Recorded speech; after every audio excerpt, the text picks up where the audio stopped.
Alright folks, this is part 2 of Dr. Kim of London. If you have watched, head to 1 hour 59 minutes and 34 seconds. Here we go. Welcome to 19th century London. It's smoky, grimy, and smells like a bad decision. Down on a crowded street, a man is screaming, being pinned to the ground, while a crowd gathers. And we see a huge, bloody blade held by a man with some seriously intense eyes, like mass murder intense. In the sidelines, two friends are whispering. That insane guy is actually the best doctor in London. Folks, this isn't a back alley mugging. It's a public surgery, and the man with the blade introduces himself as Dr. Liston. He tells the crowd to remember his name, because one day, they'll be begging for his help. 10 out of 10 for showmanship, folks. Kim Taepyeong is the only Asian person in the entire crowd, and this guy's got a secret. He used to be a dude named Sung Ju-hyuk. Sung Ju-hyuk was a general surgeon in South Korea, like a full century in the future. His life took a nosedive when he was diagnosed with cancer. He's got a month left, tops. Just 1 month to live, huh? He worked himself to the bone and just got a promotion, only to die before his new business cards were printed. Well, it's not as if anyone would be sad if he died. He's an orphan with no family. Okay, sad boy era done. Time to head home. Suddenly, a loud noise makes him turn, and guess who it is? It's Truck-kun, because apparently terminal cancer wasn't dramatic enough. Boom. His final thought is that if God exists, he's a real jerk. And then, he opens his eyes. What's this? He's in the body of a newborn. Yes, folks, he has been reborn. He is now Kim Taepyeong in 19th century England. Fast forward a few years, his Asian features always make him a target of the local idiots. He ignores them. They decide to upgrade to violence, picking up rocks to throw. But good thing he's best friends with the richest kid in the village. What do you think you're doing to my friend? Joseph demands. He sends the losers packing, then turns to Taepyeong, annoyed. Why do you just let them do that? He asks. But Taepyeong just lets it slide. He does look different, after all. For a little context, Taepyeong's parents were Korean Catholics who fled Hossein and came to England, fell in love on the ship, conceived him, and settled down. Until today, he's still amazed they found the time on that cramped ship. Thanks to his dad landing a job with a wine company owned by a Mr. Lister, Joseph's dad, they lived pretty well. He knows his easy life is all because he's friends with Joseph. Anyway, Joseph changes the subject. He wants to do that thing again. With a wink, he rushes to go fetch it. It's a shiny golden microscope. They head down to the sea to catch some shrimp and examine it under the microscope. Joseph is absolutely captivated by what he sees. In a world without TVs or smartphones, Taepyeong has to admit, this is pretty great entertainment. It suddenly becomes quiet. Joseph is staring into space with a weird look. Taepyeong, he declares, I want to become a doctor. Taepyeong is stunned.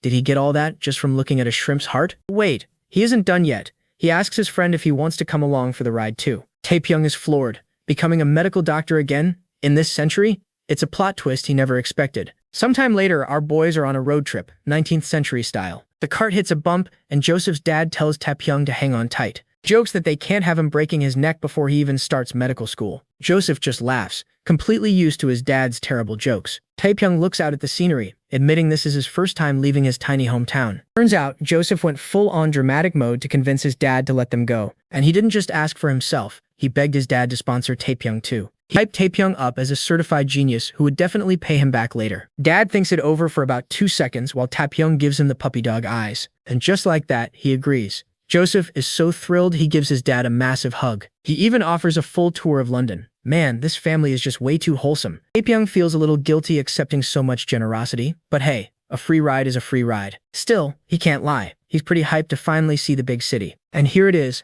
London, the capital of the 19th century British Empire. After being stuck in a tiny village, our reincarnated surgeon is ready for some civilization. And then, his eyes snap open. Joseph's dad points ahead and proudly announces, there it is, that's London. Taepyeong's excitement immediately dies a horrible death. This smog-filled industrial nightmare? This is the capital city? Their welcoming party is a family of rats the size of small dogs. And the smell hits him, and it hits him hard. Joseph's dad just laughs it off, teasing him for being a sensitive country boy. But Taepyeong has smelled modern cities before. This is on a whole nother level. It smells like something died here, and then came back to life just to die again. As another cart rattles past, he catches a glimpse of something truly horrifying. Wait a second. Is that a dead body? He stumbles back in shock, and Joseph has to catch him. Barely able to speak, Taepyeong asks what is going on. Joseph calmly explains that it's nothing to worry about. It's just a cadaver being supplied to the London Medical School. Supplied? That is a very weird way to put it. Joseph, however, is just excited, saying the school is famous for its dissections. Taepyeong hopes he just misheard. They're here to supply wine, right? But that's not the real problem. His 21st century surgeon brain is screaming. The body is way too decomposed to be used for a dissection. These students are going to catch a disease before they learn any anatomy. Are they seriously going to make students cut into that rotting corpse? He's having some major second thoughts about this whole medical school plan. Meanwhile, Joseph's dad is practically vibrating with excitement. He tells them to hurry up, and Joseph has no idea what's going on. Turns out, he got a hot tip from a local shopkeeper. There's a public surgery happening, and he tells them they can go watch. Taepyeong is completely baffled. Spectators for a surgery? First supplying a cadaver, now spectating a surgery. This is getting weird. These word combinations are setting off all kinds of red flags for him. But the dad just grins, thinking the country boy is about to get a huge reality check. He grabs Taepyeong, ready to educate him on the wonders of modern medicine. He proudly declares that surgery is used to save people's lives. Taepyeong's internal monologue is just screaming, "Yeah, no kidding." Just then, a man in the crowd screams that he would rather die. He's being dragged through the crowd by a couple of huge dudes. Taepyeong thinks it's a public execution, but Joseph's dad casually says, "That's the patient." Taepyeong is absolutely speechless. The what now? He looks over and sees the poor guy being held down on a wooden table. Yep, folks, welcome to 19th century surgery. The patient, understandably, is not a fan of this plan. He's screaming for his life, but the assistants just pin him down, yelling that they're trying to save him. Taepyeong watches in horror, a cold sweat breaking out as he starts to remember something. He remembers his medical history class from his past life. You know, the one he never paid attention to. Yeah, he totally crammed for that exam, thinking it was just an easy credit. Whoops. So naturally, he doesn't remember any of the important details. He decides to take a look himself. One glance is all he needs. His modern medical knowledge kicks in. The leg is severely infected and starting to rot. Yep, amputation is the only way. Suddenly, the screaming makes a lot more sense. He gets their logic, brutal as it is. Without the amputation, the guy's a goner. As he looks around, a truly horrifying thought hits him. This is a major surgery, and there is absolutely no modern equipment in sight. He turns to Joseph's dad and asks when they plan on sedating the patient. Sedate? The man looks confused, then gets an idea. Oh right, I have just the thing. And he pulls out a bottle of wine. 19th century anesthesia, folks. He hands the bottle to the assistants, who are way too eager to take it. Grab the struggling patient's jaw, and just start pouring the wine down his gullet. Taepyeong is absolutely speechless. Just like that, the patient is completely wasted and passes out. Taepyeong is losing his mind. Alcohol thins your blood. Combined with amputation bleeding, this is a death sentence. As the crowd murmurs, a new challenger approaches. A dude in a slick suit and top hat strolls through the crowd carrying a medical bag. He tips his hat, and you can just feel the over-the-top confidence. He dramatically whips off his coat and pops open his case of surgical tools. He announces, "Good day to you all. I am Dr. Liston, a professor at the University College London Medical School." Joseph whispers that this guy is the best doctor in London. Taepyeong thinks he looks more like a mob boss. Liston keeps going, basically giving the crowd a sales pitch for his services, then holds up his blade, bragging about how the marks on it prove his experience. Taepyeong leans in for a closer look and immediately regrets it. That blade is caked in old blood, fat, and bits of actual flesh. Gross. Taepyeong realizes that's a 5-star hotel for bacteria and tries to scream a warning. But before he can, some old guy in the crowd just smacks him with a cane. Taepyeong crumples, and a shocked Joseph has to catch him. The man sneers, "You should know your place." Joseph is furious and immediately gets in the guy's face. His dad shuts it down, telling them not to cause a scene. Joseph looks around and realizes this definitely isn't his safe little hometown anymore. All Taepyeong can do is look down, completely defeated. Meanwhile, the show begins.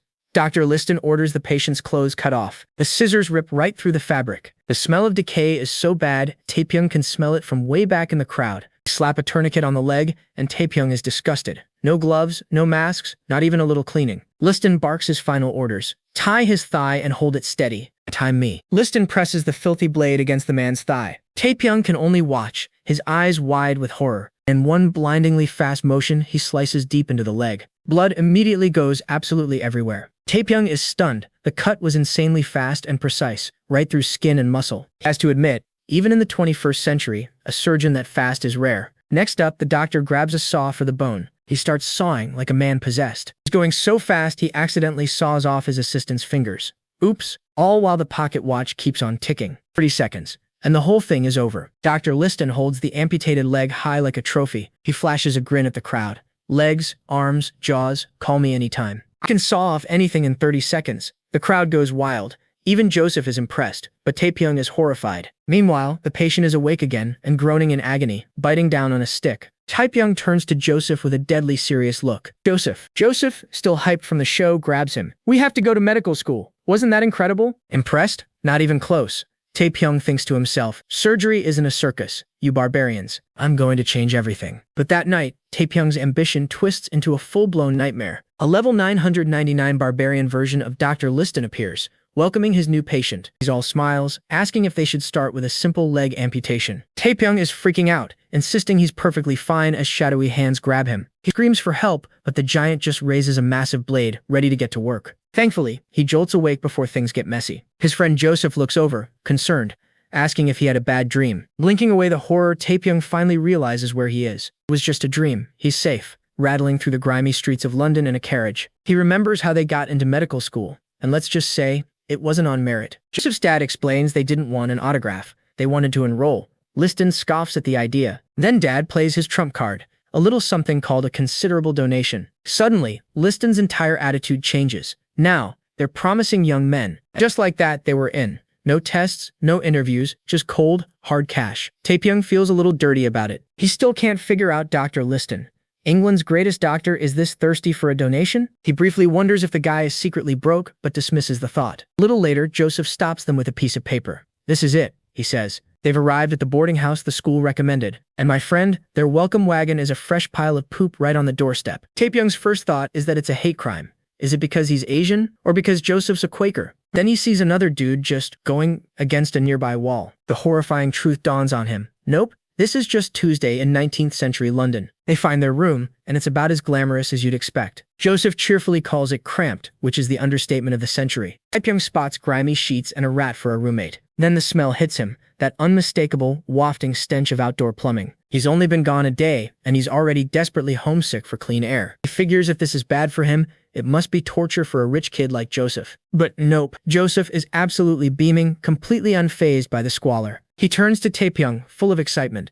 Aren't you excited? This is where it all begins. Rose starts getting all poetic about their future as doctors. He declares their memoirs should start with this exact, cramped, threadbare room. He's completely serious. A fine introduction, wouldn't you say? Taepyeong just stares. This guy's optimism is on another level. He smiles. His name, Taepyeong, actually means free of worries, but it clearly fits Joseph better. He brings them back to reality. Let's focus on not failing first. Our first class is tomorrow. That night, Taepyeong lies awake, convinced they'll die of plague before they even graduate. Next day, they arrive at the surprisingly grand London Medical School. Walking through the halls, they share a determined look, ready for their first day. They exchange a firm nod before stepping into the lecture hall. They walk into a large classroom, and it is packed. Instantly, all eyes are on Taepyeong. The whispers start immediately. An Asian? What's he doing here? Great start to the semester. But Joseph, ever the Chad, confidently introduces himself as Joseph Lister. Taepyeong hangs back, letting his friend take the lead in this situation. He's learned the hard way that being a forward Asian man usually earns him a fist to the face. Joseph introduces his friend Taepyeong, but says everyone can call him Pyong. He clarifies that even though his parents are from Joshin, Pyong is a born and raised Englishman. And right on cue, some rich-looking jerk stands up to mock him. Taepyeong isn't even surprised. There's always one of these guys. But Joseph isn't having it. His friendly vibe vanishes instantly. Clenching his fist, he calls the guy out for not being a proper gentleman. Taepyeong tries to calm him down, whispering that the dude is clearly some rich heir. He reminds Joseph that Daddy isn't here to bail them out of trouble this time. The arrogant student just doubles down, his voice dripping with sarcasm. I suppose we should call monkeys Englishmen then, he sneers. And that does it. Joseph's eye starts twitching. He is about to throw down. Taepyeong tries to grab his arm, willing him to stop. But before things could escalate, a massive shadow falls over them, and the entire room goes silent. It is the one and only Dr. Liston, and my friend, he does not look happy. Everyone freezes in place. And just like that, the dude's entire personality flips. He goes from bully to bootlicker in 0.2 seconds. Gives a deep bow, all smiles and politeness. Taepyeong can only watch, impressed. This guy is a professional suck-up. Liston introduces Joseph and Pyong. Joseph is still glaring holes into the two-faced rat. Liston then introduces the bully. Turns out his name is Colin, and he is one of the top students. But Taepyeong notices something. Colin is not just acting polite. He is genuinely terrified of Dr. Liston. With the drama over, Liston slams a book down. It is time for class to begin. He starts with a cheerful warning. He has no idea how many of them will even graduate. His only advice is to pray and study hard. Yikes. Taepyeong is confused. Does he just mean failing tests? He looks around and sees every other student is sweating bullets. Liston begins his lecture on anatomy. He explains that it is crucial knowledge but hard to use in surgery. Taepyeong doesn't get it. It is because of sedation, Dr. Liston announces. It does not matter if you use booze or knock them out. The patient will wake up the second you cut them. And suddenly, it all clicks for Taepyeong. sedation. This was never a problem in the 21st century. Anesthesia was always a given. He realizes modern anesthetics do not exist here. That is why the surgery in the square was so rushed and brutal. If a surgeon pauses, the patient dies from pain, Liston roars. You must be as fast as possible. And to really drive the point home, he punches the chalkboard, shattering it. Students are terrified. Taepyeong gets the message loud and clear. Learn this stuff, or Liston will beat it into you. Liston starts the lesson on the thigh. Despite the dramatics, Taepyeong has to admit this guy knows his stuff. The man is an obsessive expert. Is a huge surprise. In the square, he looked like a butcher, but in the classroom, he is a genius. Lecture over, it is time for hands-on practice. Liston tells everyone to follow him and hands out cotton balls. Taepyeong is shocked. They are just pre-meds. Are they really doing a dissection on day one? As they walk down the stairs, a horrible smell hits them. Taepyeong immediately gags. The disgusting smell is coming from behind a set of huge double doors. Liston calmly tells them to stuff the cotton in their noses. This, he says, is the dissection room. The doors open to a literal chamber of horrors. And get this, Liston calls it sanitary. Sanitary? Bro, the room is swarming with flies and maggots. It is anything but sanitary. Taepyeong realizes what is wrong. Formalin does not exist yet. These bodies are actively rotting. Without even hesitating, Liston grabs a corpse's thigh with his bare hand and slices it open. Taepyeong's stomach lurches. The man just touched a rotting body with his bare hands. This place is a cesspool of germs. He glances at Joseph, who is pale and shaking.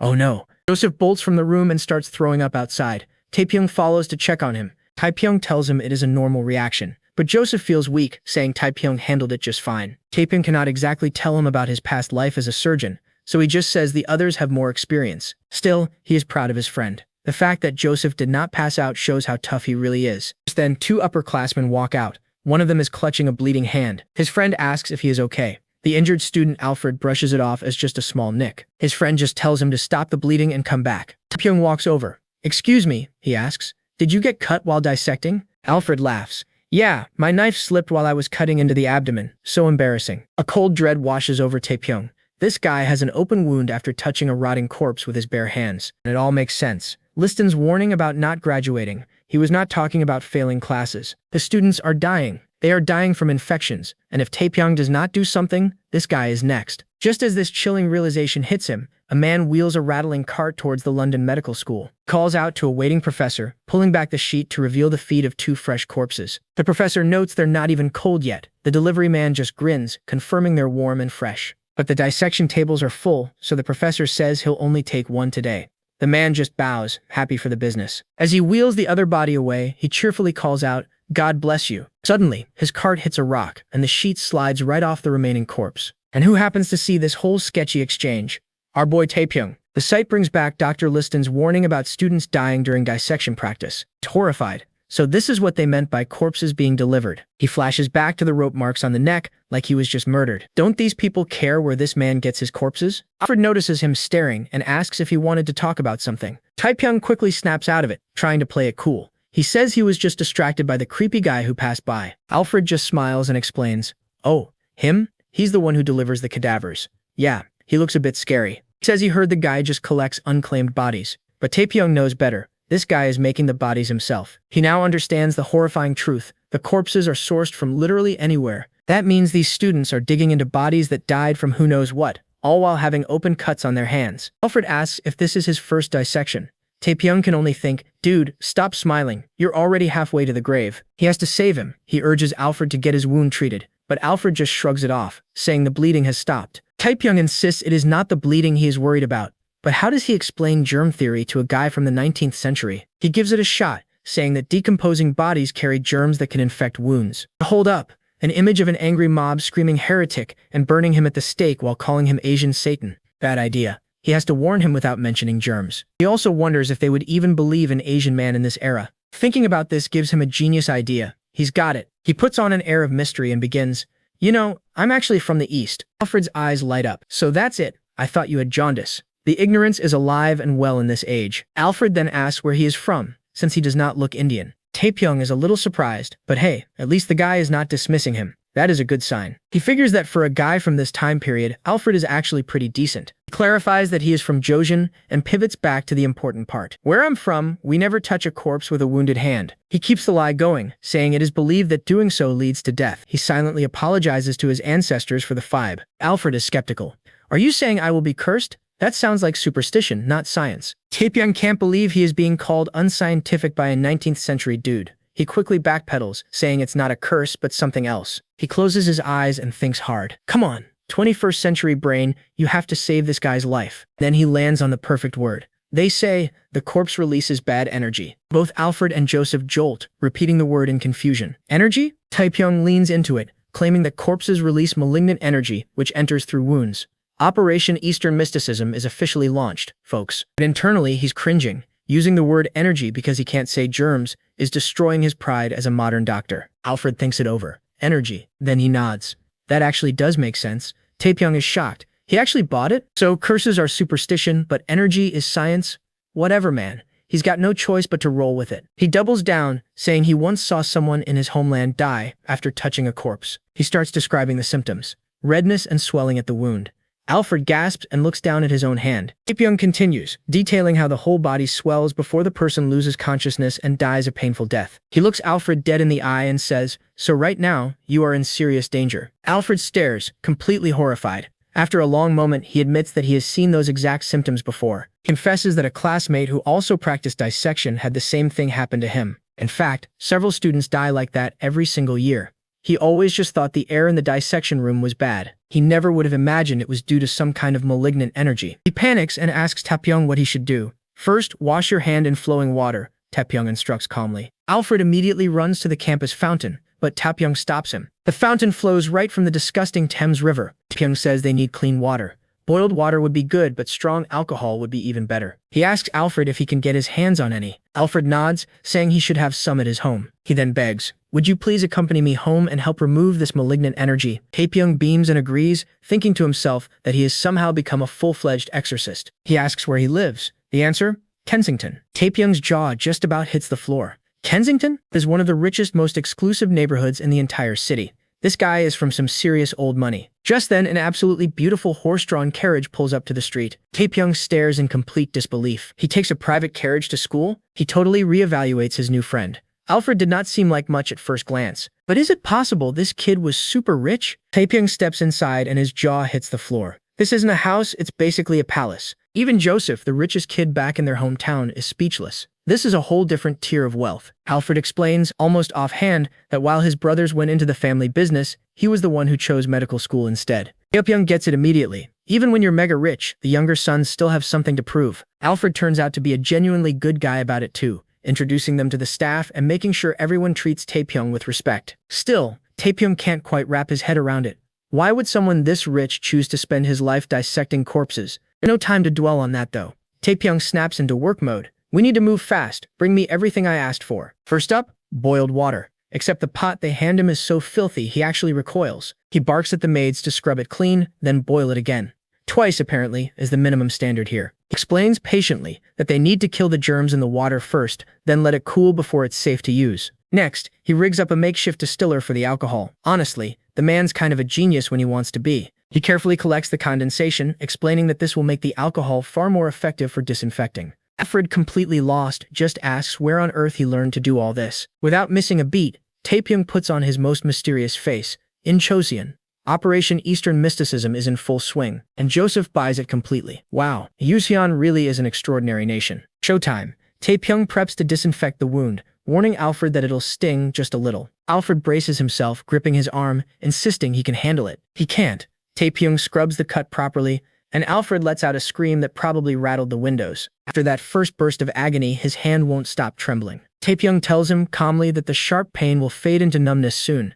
Alfred just wants to know why. What he's actually thinking is because the alcohol is killing your tissue, but saying that out loud feels like a bad idea. So he sticks with the script instead. The malevolent energy is being driven out, and somehow, they're all buying it. Taepyeong knows full well this is a gamble. Rubbing alcohol can damage healthy tissue too. But against a potentially fatal infection, it's a risk worth taking. He wraps up, telling Alfred to clean the wound daily. Alfred groans at the idea of round 2. Then Alfred has an idea. What if Taepyeong and Joseph just stayed at the house while he recovers? Taepyeong can barely believe his luck. Trade their rat-infested boarding house for an actual mansion? Sign him up. His face lights up instantly. Of course, I'll treat you as many times as it takes. Alfred's so relieved he suggests 2 weeks, just to be safe. The gratitude is almost embarrassing. That night, settling in, Taepyeong is practically giddy. Joseph, we did it. No more sleeping in that rat nest. Walking down a hallway lined with priceless art, his mind is already working the angles. There has to be a way to make this stay permanent. Then something on a table catches his eye.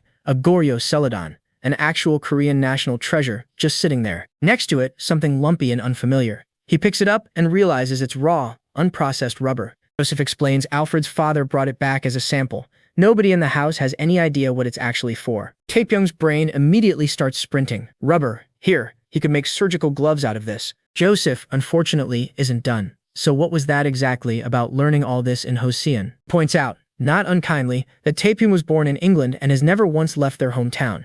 Busted. Taepyeong tries to come up with an excuse, but Joseph gets it. Never mind, he mutters. I'm used to it by now. You've been saying weird things since we were kids. He drifts back to a childhood memory, scraping his knee and panicking, convinced he was bleeding to death. Young Taepyeong had calmly cleaned the wound, mumbling something about antibiotic ointment, whatever that was supposed to mean. He'd explained gently that it wasn't a deep cut and would heal fine as long as it stayed clean. He grinned and said, if you're hurt, we can always fix it. Back in the present, Joseph's expression softens. He doesn't understand his friend, but he trusts him anyway. Well, I'm sure you had your reasons. He pats Taepyeong's shoulder. Let me know if you need help. Taepyeong's genuinely touched by that. But before he can say anything back, Alfred comes rushing in, looking pale. He holds out his hand. I think it's swelling. It looks exactly like my friend's wound, right before he died. Alfred's panic immediately kicks into overdrive. His swollen hand looks identical to his dead friend's wound. He completely breaks down, sobbing and asking Taepyeong if he's about to die too. While Alfred spirals into a full meltdown, Taepyeong calmly calls him back up. Without a word, Joseph walks over and puts the man in a sleeper hold.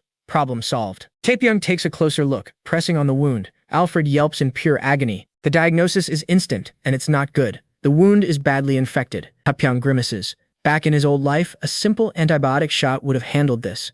Here, they're completely out of luck. He rolls up his sleeves, grim determination settling over his face. We need a knife. Joseph and Alfred both freeze. Pure terror written all over their faces. Tears well up in Alfred's eyes as he asks the question he's dreading. A knife? You're going to amputate? He starts wailing about losing his finger, but Taepyeong's patience is already gone. I'm not cutting it off, you fool. Just get me the knife. Still reeling from the insult, Alfred gets dragged to the kitchen by Joseph. Field surgery apparently starts now. In the dark, candlelit kitchen, the household staff just stare, completely bewildered by whatever's happening. Alfred gets slammed onto the kitchen table, crying like a baby who just found out about vegetables. Taepyeong approaches armed with a kitchen knife and a fork. Not exactly a surgeon's toolkit. He knows it's a downgrade. A scalpel and tweezers replaced by dinnerware. Small mercy though, at least this knife is clean.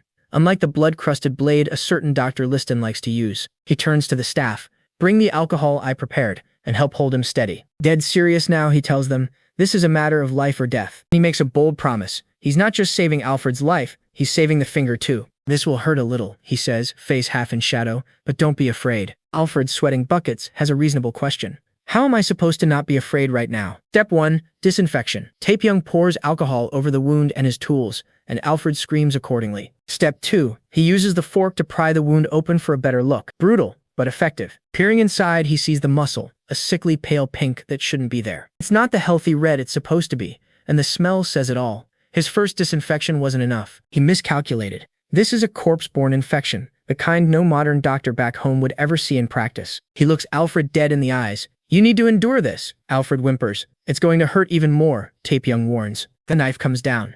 Alfred lets out a scream that could wake the dead. He cuts away every last bit of rotting muscle, working until the yellow pus is gone entirely. Doing this without anesthesia feels awful, but all he can do now is hope he wasn't too late. Hours later, it's finally over. Taepyeong and Joseph collapse onto a couch, completely wiped. Taepyeong asks about Alfred. Joseph says he's resting, having screamed his voice completely raw. Joseph thinks the wound should be bandaged up, worried about leaving it open. But Taepyeong explains the servant's bandages were filthy. Leaving it open is actually the safer call. Wrapping it in those rags, he says, would just invite the infection right back. When Joseph asks what pus actually is, Taepyeong starts casually explaining white blood cells and bacteria. Then he catches himself. That's exactly the kind of talk that gets a guy burned at the stake around here. Quick pivot. Back to the trusty Eastern mysticism excuse, something about the body's defenses against malicious energy. When your body's good energy fights off the bad energy, he explains, the leftover casualties are what you call pus. At least, that's what we believe in Joseon, he finishes, with a smile that is somehow both convincing and drenched in flop sweat. And Joseph buys it completely, nodding along about how deep these Joseon philosophers must be. Taepyeong can't believe how easy this is. Joseph praises the work, genuinely impressed.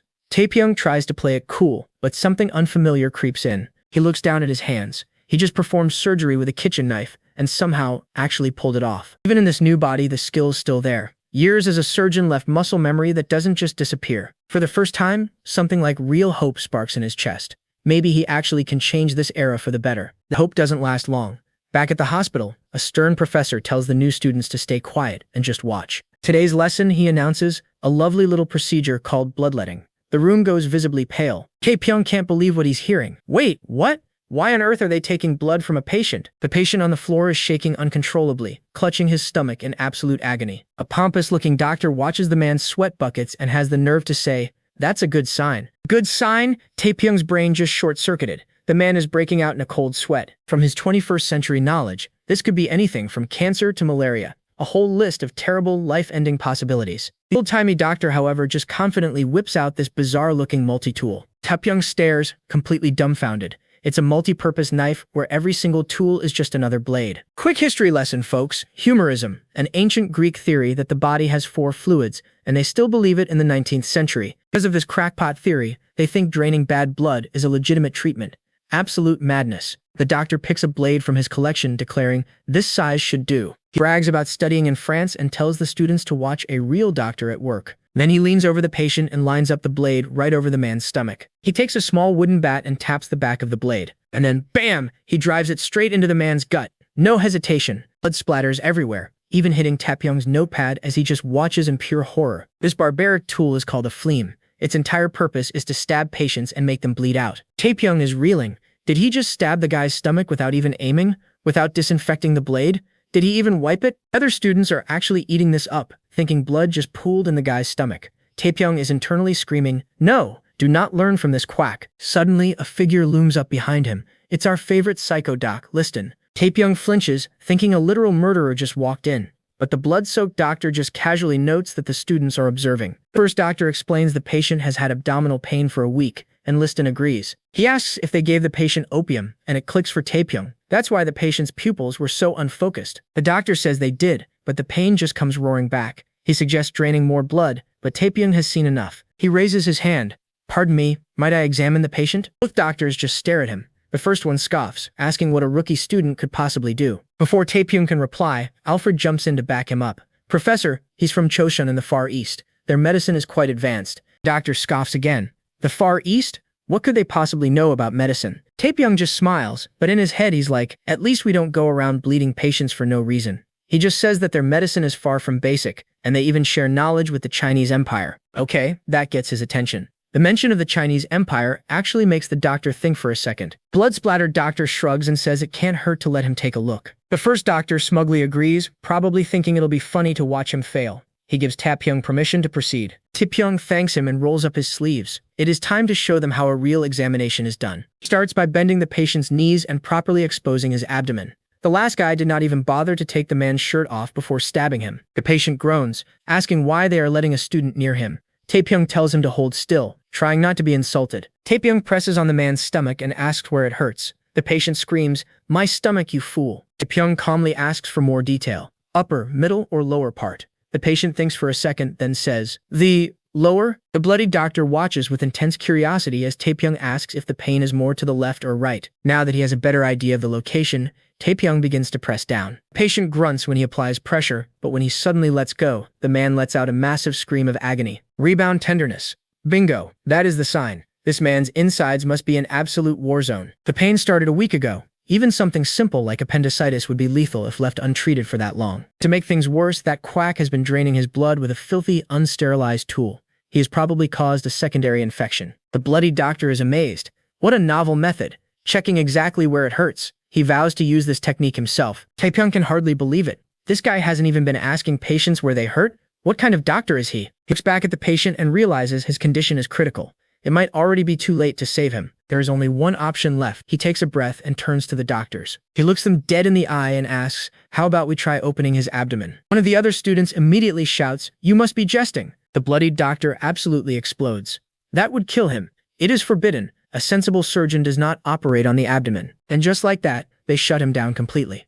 In the end, there was nothing he could do. Later, riding in a carriage, Taepyeong thinks about why abdominal surgery is so deadly here. It is because these doctors poke around inside people with dirty, unsterilized instruments. Even rinsing tools with water or fire is not enough. He washes his own hands with soap, but is that clean enough to perform surgery? Man, what he would not give for a pair of sterile gloves from his past life right now. Fabric or leather gloves would just make things worse. For surgery, gloves need to be waterproof at the absolute minimum. And then, a memory hits him like a lightning bolt. He remembers Alfred telling him about some strange sample his father brought back from his travels. A lump of raw rubber he saw at Alfred's mansion a few days ago. That is it. A spark of hope suddenly ignites in his mind. Is it possible? Could he actually make the gloves himself? Fueled by his brilliant idea, Taepyeong rushes to Alfred's mansion at once. He needs to get his hands on that rubber sample. But as they pull up, the place is buzzing with activity. Joseph looks around, confused, and asks what's going on. An older butler steps forward, informing them that a huge banquet is about to get underway. A banquet? Taepyeong is floored. You mean like the fancy parties he's only ever seen in movies? His mind immediately jumps to some high society movie scene, picturing men in tuxedos and women in elegant gowns. But Alfred just laughs it off,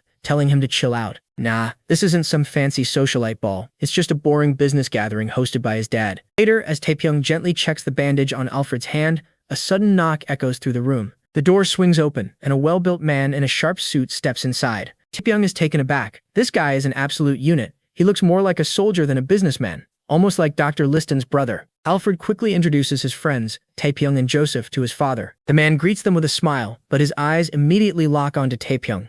I'm told you treated Alfred's wound? Joseph tries to downplay it, but Alfred isn't having any of it. He practically saved me, father. Alfred's father nods grimly, well aware of how many medical students die. Then he remarks that he didn't know Josian was so advanced in medicine. That comment completely floors Taepyeong. He's never met anyone in this era who even knows what Chosian is. He figures the guy must be in the trade business. Still, it feels pretty good not to be treated like a total alien for once. Alfred's father extends a hand, formally inviting them to the banquet, and then he drops a bombshell. Prince Kim. Taepyeong just shakes his hand and laughs, but then the title finally registers. Wait, what did he just say? Prince Kim? His mind flashes to a hilarious image of himself sitting on a golden throne with a crown. Hilarious. He overhears the staff whispering, and it all clicks.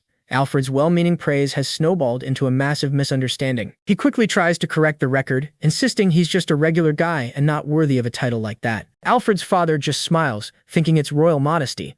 Ah, I understand. Very well. Lord Kim it is. Taepyeong just gives up. I mean, Lord is still a huge step up, but he figures it's better than Prince. Besides, he knows from his future life that Joseon is ruled by the Yi dynasty. The Kim dynasty is a completely different beast from up north. Just then, a servant announces that the guests have arrived, and Alfred's father excuses himself. Once he's gone, Alfred turns to them with a grin.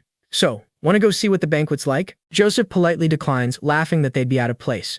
He guesses they're probably just playing cards anyway. Taepyeong jokes along, asking if it's some kind of home gambling den, admitting he's not much of a gambler. Then, a light bulb goes off in his head. The most powerful businessmen in all of London are in that room. He whips around to face Alfred. Do you think I could pitch a business idea to them? The scene shifts to an opulent room filled with cigar smoke, where powerful men are drinking and playing cards. And then, the door creaks open as Alfred leads Taepyeong and Joseph straight into the lion's den. The three of them step into the room, their expressions dead serious. It's time to get to work. Alfred's father spots them instantly. Lord Kim, you came. Proudly introduces Taepyeong as a nobleman from Joseon who's here to study their culture. The businessmen actually seem to know about Joseon, mostly as a place they get ginseng from. Not bad. Taepyeong is relieved. For once, they aren't staring at him like a circus animal. Maybe, just maybe, they'll actually listen to his idea. He steps forward, taking center stage. I'd like to propose a business idea. He confidently places the lump of raw rubber on the table, explaining its incredible potential. He tells them it's lightweight and totally waterproof. His big pitch? What do you think about making gloves with it? One of the men scoffs, but Taepyeong explains that infections from dissection are a huge killer for medical students. If there was a glove that could protect the hands, he insists, it could save countless doctors. But the men are totally unimpressed. One asks why not just use leather, and another suggests steel would be stronger. They dismiss the idea entirely, questioning if there's even a market for something so niche. They just don't see the profit. Taepyeong is at a complete loss. He's sweating now. How can he possibly explain modern medicine to people who have zero concept of germs or hygiene? He needs a better angle, a product that screams profit, something else made from thin rubber. And then it hits him. He quickly pivots. The gloves were just one example. I have another idea that'll be much more profitable. He pauses for dramatic effect before dropping the ultimate bombshell. Condoms. Joseph literally spits his drink. Joseph looks like he wants the floor to swallow him whole, but Taepyeong barrels on. totally unfazed. He explains they could prevent diseases and illegitimate children. Sailors and nobles would pay a fortune for that kind of security. He knows the same tech can be used for his gloves later, but right now, the businessmen are finally listening. Their greed is peaked. The entire atmosphere in the room has shifted. "Now then, gentlemen of commerce, let me see your interest," he silently prays. And just like that, the mood in the room flips. Taepyeong's completely unhinged pitch about condoms of all things actually lands. One of the businessmen practically leaps out of his chair, already naming a chemist with a factory ready to go. Even Alfred's dad is beaming, praising the brilliant idea from, quote, Lord Kim. Taepyeong never quite got around to mentioning he's not actually a noble. Honestly? Working out fine without that detail. Let's be real, they're only listening because they think he's royalty. Walking back to school, he feels a flicker of guilt about the lie. Then he spots a familiar face.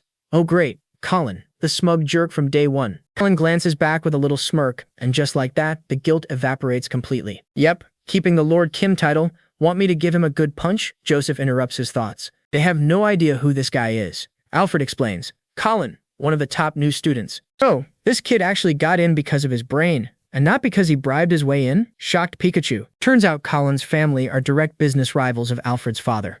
No wonder the tension. Wait, if his family rivals Alfred's, that means Colin's loaded too. Taepyeong tells Joseph to just drop it. Probably not the best idea to punch another obscenely rich kid. He changes the subject fast. They're late for clinical training at the maternity ward. Alfred proudly calls the school the best in London. Taepyeong already has a bad feeling about this. The best, huh?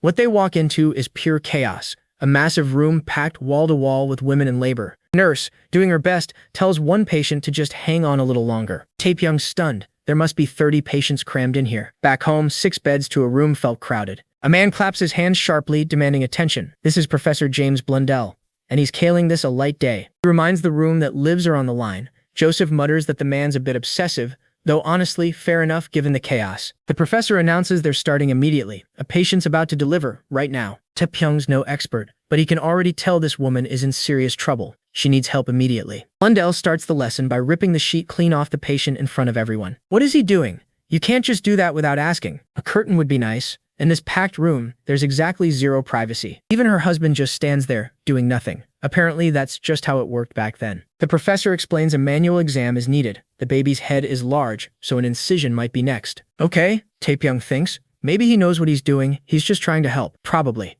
Blundell mentions you can feel when the baby's about to emerge, and shoves his bare, unwashed hand straight inside her. Taepyeong's blood runs cold. Did he seriously just do that, barehanded, after her water already broke? He remembers Dr. Liston's lecture on childbed fever, a mysterious illness where, once it starts, all you can do is pray. Liston's actual explanation for it? Pure luck. Luck. That's insane. The man just delivered a payload of germs directly into her body. The woman screams, ready to deliver, and the professor goes in for another check. Taepyeong can't just stand there and watch. He has to stop this, now. Before he can do anything, the patient kicks out in pain and sends him flying. There's a massive crash. Everything goes dark. His eyes open again. Joseph, Alfred, and Dr. Liston are all staring down at him. Liston asks if he's awake, and Taepyeong immediately panics, convinced it's the amputation nightmare all over again. Liston just deadpans that he only hit his head. Oh, that's mortifying. Liston's not impressed, muttering something about Taepyeong's, quote, delicate nature, if one kick can knock him out cold. Ignoring the insult, Taepyeong asks about the patient.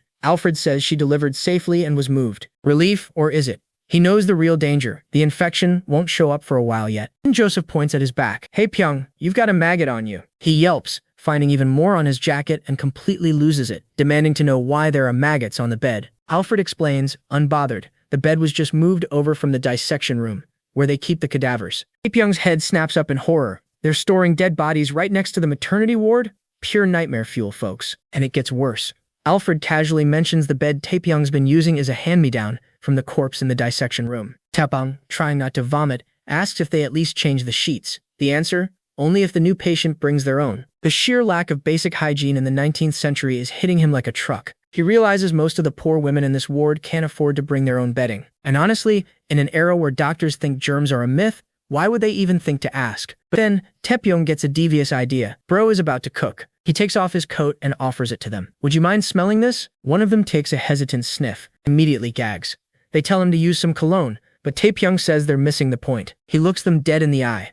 That smell. It's the same exact stench as the pus from Alfred's hand. The light bulb goes off for Alfred. Now that you mention it, Taepyeong presses his advantage. So, isn't it likely the particles from that pus are now on my clothes and these sheets? He has to use the word particles, because explaining germ theory to these guys would be like explaining TikTok to a dinosaur. And it seems like the message is finally starting to land. But Alfred interrupts with a question. If these corpse particles are everywhere, why aren't people dropping dead all the time? Taepyeong almost says immune system, but catches himself. He points out that their skin protects them, but Alfred's infection started with a cut. He explains that skin is like a wall, but if there's a crack, the bad stuff gets in. Joseph, bless his heart, pipes up. But pregnant women don't have torn skin. You can literally see a blood vessel pop in Taepyeong's forehead. You think the baby just teleports out? He starts whacking Joseph in pure frustration, in his imagination, of course. He calms down and spells it out. When her water breaks, that means something inside has torn, and Joseph finally gets it. Taepyeong lays out his master plan. Use clean sheets, and for the love of all that is holy, wash your hands. But Alfred,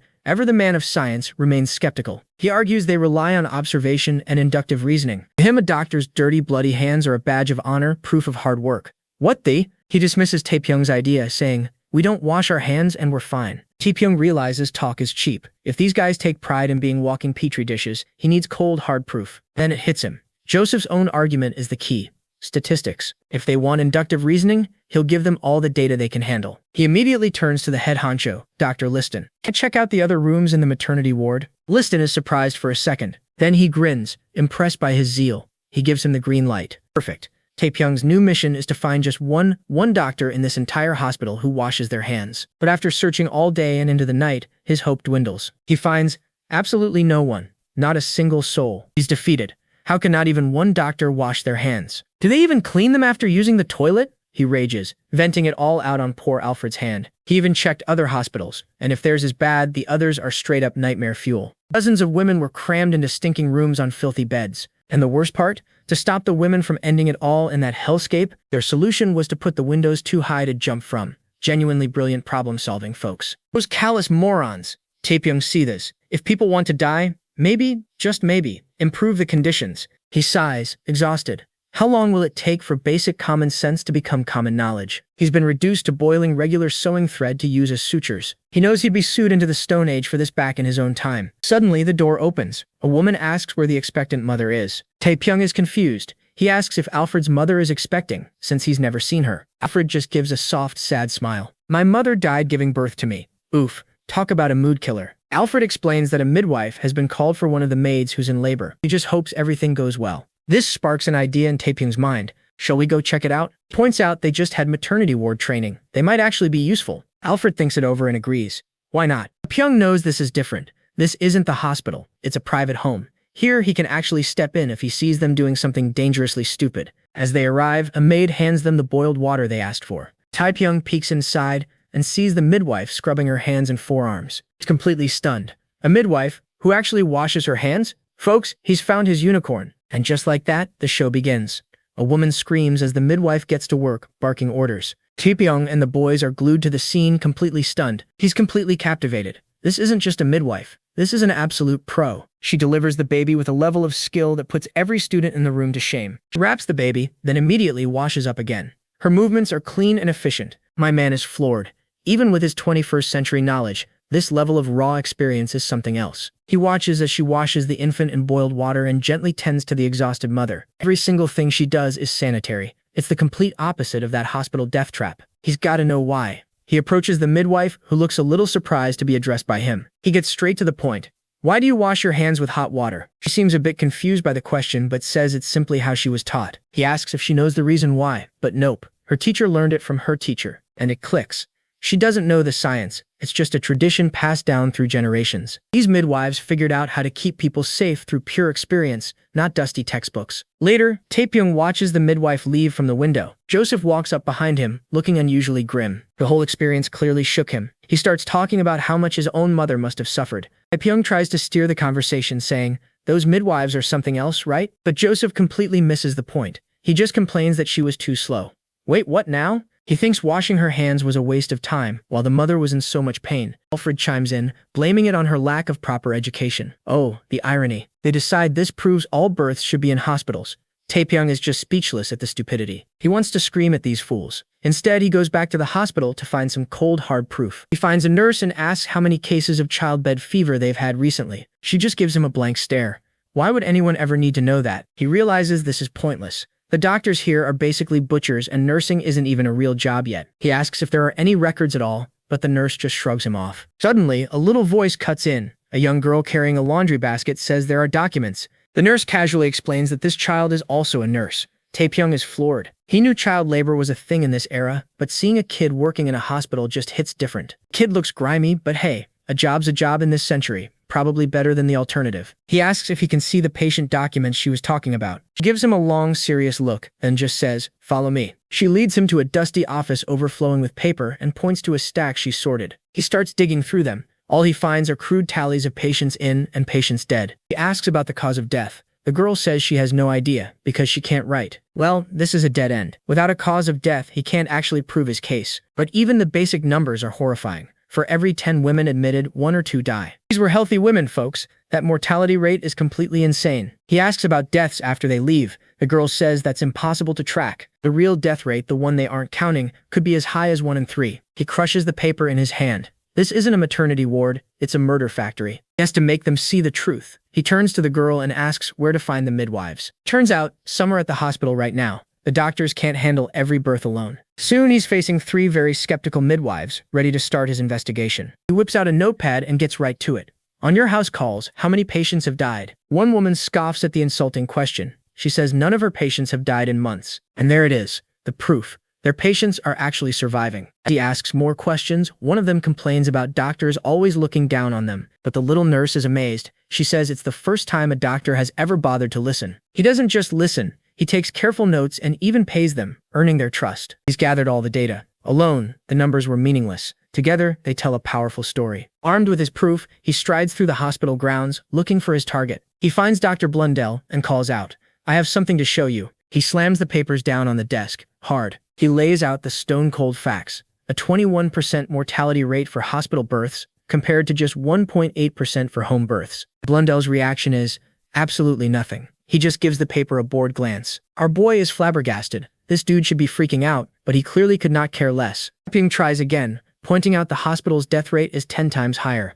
Blundell just shrugs. Yeah, I can see that. His genius excuse? London's bad air. Apparently, it gets even worse inside a crowded hospital. He calls it miasma. Taepyeong is digging through his brain files, trying to remember what that even is. Ah yes, the miasma theory. For those of you who skipped history class, it's the ancient idea that diseases spread through bad smells. Pre-germ theory nonsense. Blundell then goes on a heroic rant about doctors sacrificing themselves in a raging sea of miasma. And that's when it clicks for Taepyeong.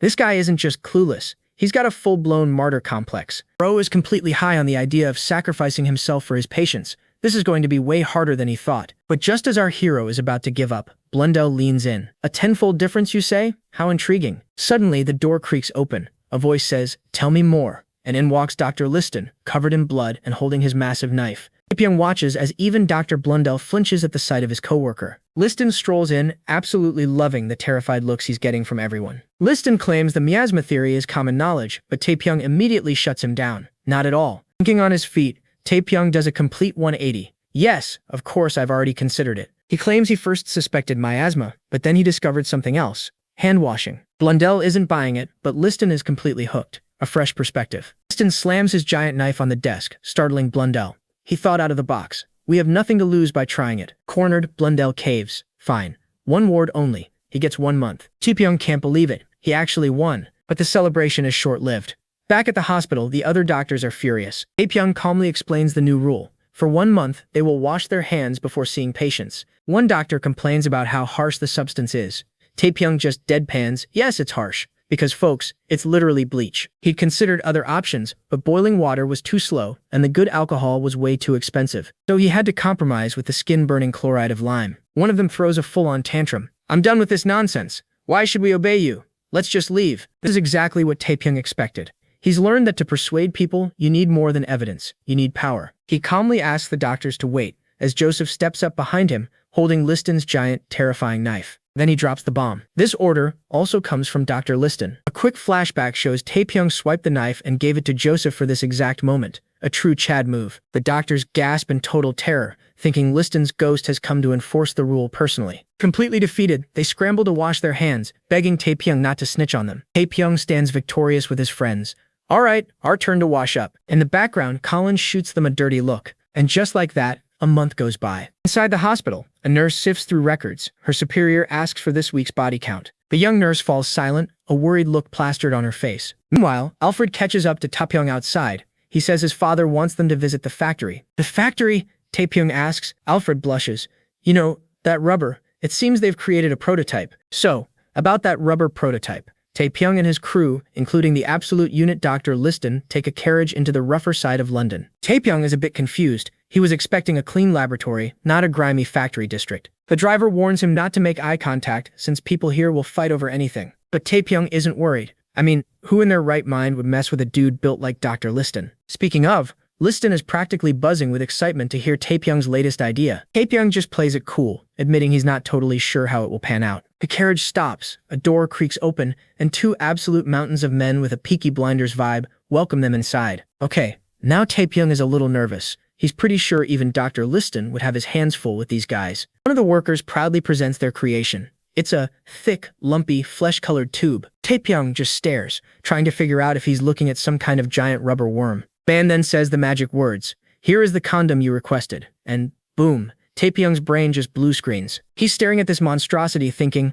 why is it so big? My guy could probably wear this thing as a sock. So what does our genius doctor do? He tries to fit his arm in it, of course. And would you look at that? It fits perfectly. Joseph and Alfred are absolutely horrified, wondering what is wrong with this man. He ignores their existential dread, noting the size is only one problem. Then he playfully taps Joseph. Joseph nearly jumps out of his skin, yelling at him to get that thing away from him. Alfred is the next victim. Taepyeong just presses the rubber hand sock against his face. He gives his professional opinion. The material is waterproof but way too thick. He asks if they can make it thinner so he can actually feel things. Joseph has a minor heart attack in the background. The factory workers get all flustered, awkwardly agreeing that sensation is probably important. Taepyeong clarifies that for delicate surgery, he needs to feel with his fingertips. The workers quickly agree to the design change. He smiles, thanking them. Then he adds one final request. Also, can you add 5 prongs to the end? The workers look like they've seen a ghost. They think he's asking for some kind of unholy marital aid. It takes him a second, but Taepyeong finally realizes his mistake. Oops, right? I forgot I was holding a condom. He quickly course corrects, drawing the shape of a hand on the floor.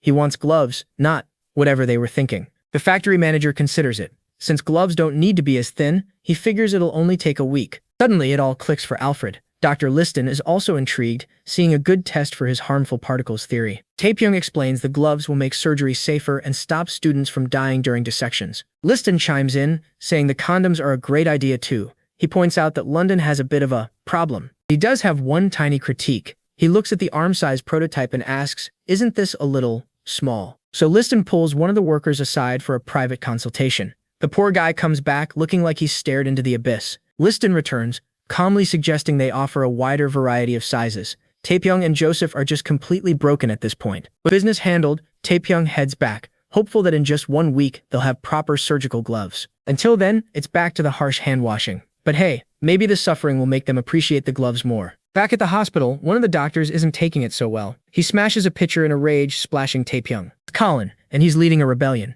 He complains about having to scrape his hands raw on some fool's orders. Colin tells Taepyeong to drink the cleaning solution himself if he likes it so much, then tries to walk off with his crew. But Taepyeong stops them, reminding them they just came from handling dead bodies. Colin scoffs that Taepyeong is just a coward who avoids dissections. Taepyeong claps back that his skills are more than enough, unlike some people. That does it. Colin snaps, grabbing Taepyeong by the collar and slamming him into the wall. Joseph tries to intervene, but Taepyeong waves him off. He knows you can't mess with a rich kid like Colin. Colin goes for the low blow, calling Taepyeong's theories primitive superstitions with no scientific proof. He gloats that Dr. Liston is out on a house call, so there's no one around to save Taepyeong this time. Taepyeong is cornered, but then they hear footsteps approaching. A young nurse appears, carrying a basin. She politely asks the gentleman to excuse her. Before anyone can even blink, she douses both of them with the entire basin of water. Colin and Taepyeong jump apart, totally soaked and confused. The little nurse just stands there, holding the empty basin like a boss. With both men dripping wet, the nurse plays it cool. She calmly explains,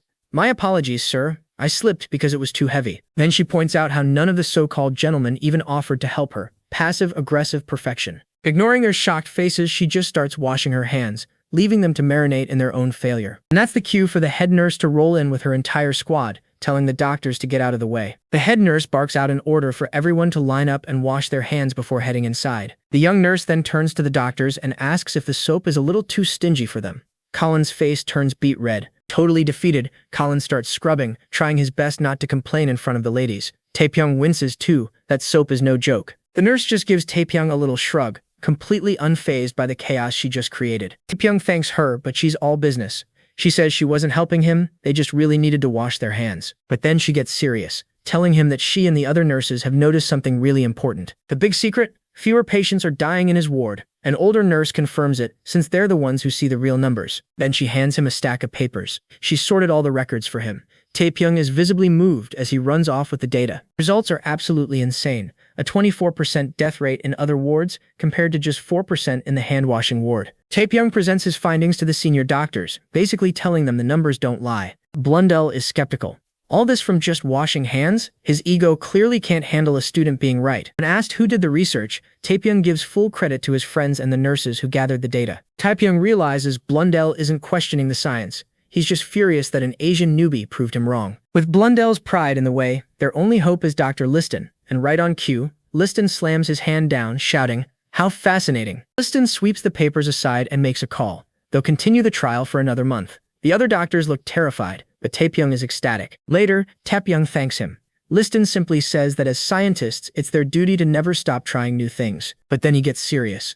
He warns Taepyeong that a lot of people are unhappy with him and he should watch his back. His friends agree, bringing up the gossip about him skipping dissection. Taepyeong's response is priceless. "That's because I don't want to die." Liston tells him to mind his reputation and play the game. Resigned, Taepyeong promises he'll be at the next dissection. Why the sudden change of heart? Because he just got word that his secret weapon is finally ready. The gloves. Back in the lecture hall, Colin is already running his mouth, wondering if the coward will actually do anything this time. Perfect timing.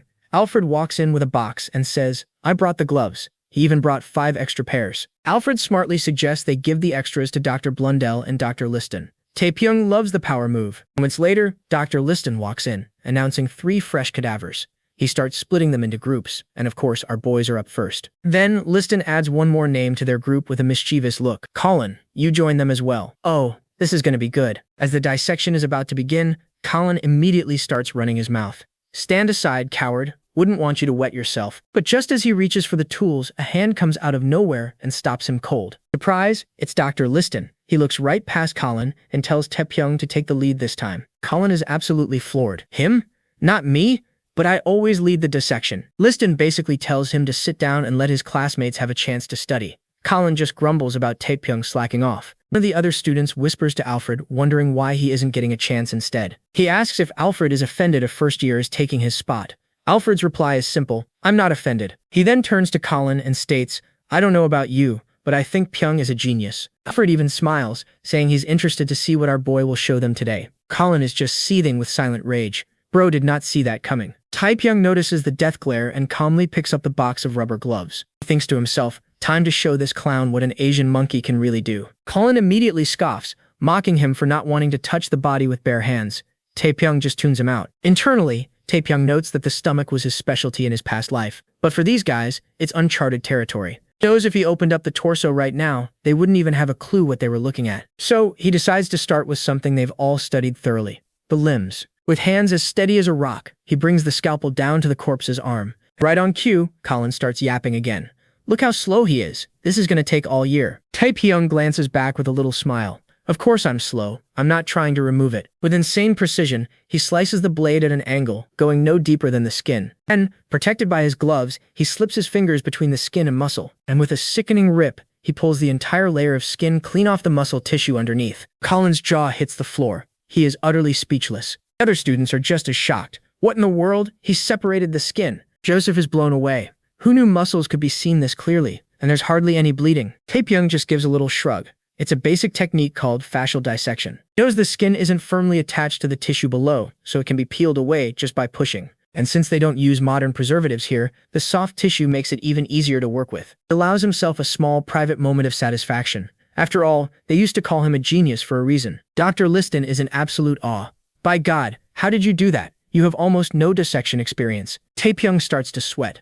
Okay, how does he explain this one? He lands on the only plausible excuse. With a charming smile, he says, "It just felt right." Felt right? Liston and Colin both shout in unison, completely baffled. Taepyeong elaborates, claiming that when he made the incision, he noticed 3 sections that felt different. Of course, that's a total lie. The gloves are way too thick for him to feel that kind of detail. But he keeps the story going, describing how the thin skin, yellow fat, and distinct muscles all had a different feel. He says he lifted the part that felt different, saw some white threads, and just can't explain the complex anatomy to them, but it doesn't matter. He still has every structure perfectly memorized. And Liston is completely sold. You really did that based on instinct? You have a God-given talent. Then he drops a bombshell. How would you like to be my assistant for my next surgery? Taepyeong panics internally. He wants him to join his next surgery? Meanwhile, Colin is practically vibrating with rage and jealousy. That foreigner gets chosen to assist the famous Dr. Liston, so you can imagine his fury when Taepyeong quickly tries to decline.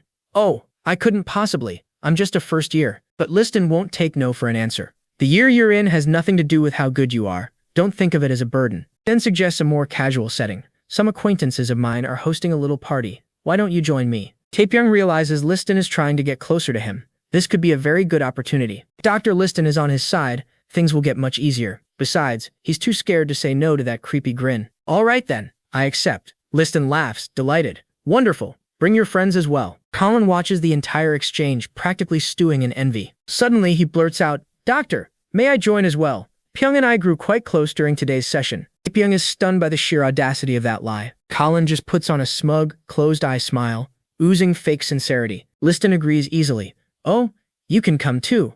Colin thanks him, still clinging to a very annoyed Taepyeong. Later that evening, the group arrives at a row of fancy London townhouses. Sneaky little weasel, Taepyeong thinks. Dr. Liston stops at a door. Here we are, he knocks, and the others follow him up the steps. The door swings open, a wave of loud laughter pours out. Taepyeong is a little surprised. I thought a party of doctors would be stiff, but it sounds pretty cheerful. But stepping inside, he sees the real scene. It's not just cheerful, it's absolute chaos. Men are stumbling around, laughing uncontrollably, some even hiccuping on the floor. The room is full of well-dressed doctors who look like they are not in their right minds at all. A horrifying realization dawns on Taepyeong. Are they high? He turns to Dr. Liston, trying to play it cool. Are they okay? Liston just grins and says they're feeling fantastic. A little too fantastic. And yep, one peek into the room confirms it. These doctors aren't just drunk, they are high as a kite. My man just stumbled into a 19th century rave. So much for a stiff medical gathering. Liston gets way too close, suggesting they grab a bite and then have a little huff. Taepyeong is about to bolt for the door, but Liston grabs him. He proudly introduces him as his star student from a place called Joseon. Just like that, he's trapped. Can't exactly make a scene and leave now. While Taepyeong is having a full-blown panic attack, Joseph is living his best life. Bro is just demolishing the dessert table. He even offers some cake to a super distracted Taepyeong. Our boy can only mumble about how loud it is. Joseph thinks this party is way more fun than Alfred's stuffy gathering. Taepyeong just thinks his friend is a sweet, simple man. Then he remembers something he overheard earlier. Doctors casually using opium for a patient's stomachache. And it clicks. In this era, the concepts of drug abuse and addiction don't even exist yet. He starts scoping out the exits. The moment a needle or a pipe comes out, he is gone. But of course, that's when Liston calls his name. Taepyeong nearly jumps out of his skin. Liston proudly shows off this weird metal canister with a bag attached. He calls it laughing gas, the hot new party drug. Taepyeong is just staring at it, completely clueless. Liston twists a valve, and a hissing sound fills the air.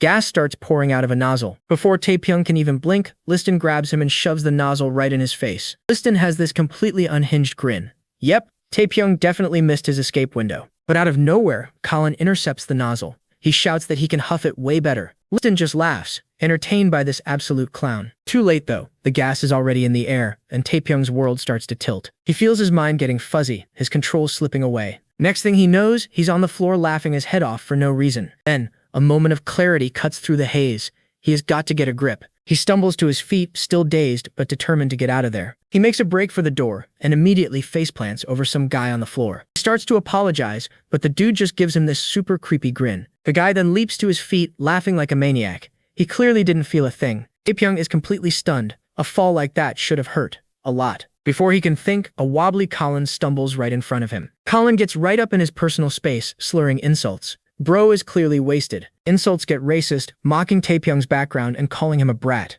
Classy. And that's it. Taepyeong has had enough. Nobleman or not, this guy's asking for it. He winds up and decks Colin right in the jaw. The instant his fist connects, he's horrified. He did not actually mean to do that. Colin hits the floor, hand twitching. But then things get weird. He pops right back up, smiling from ear to ear, and grabs Taepyeong. Taepyeong can't believe it. Didn't that hurt? Colin just laughs and says it felt like nothing. Then the gears in Taepyeong's head start turning. The guy on the floor felt no pain. Colin felt no pain. He has a theory to test. He looks at Colin and asks, "So, does this punch hurt?" Punches him again, then kicks him for good measure. Colin's pain receptors have totally checked out. The dude just goes limp, not even fighting back. It has to be the gas. It's blocking all the pain. Now they're both high and laughing like lunatics. Taepyeong, totally gone, tells himself it's all a scientific experiment. He thinks, this is strictly for research, as he continues to absolutely wail on his rival. The next day at school, Colin rolls in with a gnarly black eye and a busted cheek. A classmate asks what happened, but Colin doesn't remember a thing. He figures he must have fallen. Taepyeong, sitting right there, lets out a silent sigh of relief. He got away with it. He thinks back on his research from the night before. The laughing gas dulls pain and makes your brain fuzzy. He even admits to himself that he was also totally high, which is why he couldn't stop. Then it hits him like a bolt of lightning. If this stuff dulls pain, could it be used for anesthesia? And just like that, a world-changing idea is born. He doesn't waste a second. He runs to Alfred, asking to borrow his carriage for an urgent experiment. Slamming the carriage door, Taepyeong makes a beeline for the rubber factory. The foreman sees him and immediately thinks the gloves he just made are already toast. But Taepyeong just smiles. Nope, the gloves were great. A little too durable, actually. He cuts to the chase, asking about the laughing gas from the party. Foreman's friendly demeanor vanishes. Laughing gas? You mean nitrous oxide? He immediately assumes the worst and starts giving Taepyeong the anti-drug talk. He goes full dad mode, scolding him. That's what they all say. Stick to using it at parties and that's it. Taepyeong finally gets a word in, his eyes gleaming. You misunderstand. I think it could work as a sedative. Passionately explains that if they give it to patients during surgery, it could completely numb their pain. The foreman freezes. Now that is an interesting idea, he actually starts to consider it. It reminds him of a chemist he knew, a Professor Humphrey Davy, who proposed the same thing years ago. Taepyeong's face lights up, asking for a meeting, but the foreman's expression darkens. I knew him, but he died last year. Riding back, Taepyeong sighs. His one and only lead is 6 feet under. What a bust. But the trip wasn't a total loss. He managed to snag a small supply of nitrous oxide and a few books. And best of all, a paper that Professor Humphrey Davy wrote. He marvels that the foreman kept a research paper from 30 years ago. What a legend. Back at the mansion, Alfred and Joseph are in the middle of a card game when he walks in. They watch him hurry past, clearly a man on a mission. Seeing his friend's intense drive, Joseph puts his cards down. I think we should stop here. He realizes he needs to hit the books, otherwise he's going to get left in the dust. Later that night, by candlelight, Taepyeong dives into his research on nitrous oxide. He's floored. The gas was discovered way back in the 1700s, but was only ever used for parties. He can't believe it. It's been around for centuries, but nobody thought to use it for surgery? He shakes it off and focuses on Davy's paper. This is it. Notes on actual clinical trials on human subjects. Paper lists 4 stages of inhalation: painlessness, delirium, sedation, and finally, stopped breathing. A chilling question hits him. Huh? How did they know about stage 4? The answer is grim. The subject died in the 4th stage. Can't wrap his head around it. The professor tested until the subject literally died. 19th century science was built different, so that's why it stayed a party drug. But the key is that it was successfully used as an anesthetic, even if it ended badly. There's only one way to figure out how to use it safely. I'll have to conduct my own tests. Next day, Taepyeong meets Dr. Liston to pitch his idea. Liston is immediately skeptical about sedation. Liston scoffs, saying he's tried it all. People always wake up when you put a knife to them, even if you knock them out with a bat. He even recounts dealing with a quack hypnotist with his own special brand of sedation.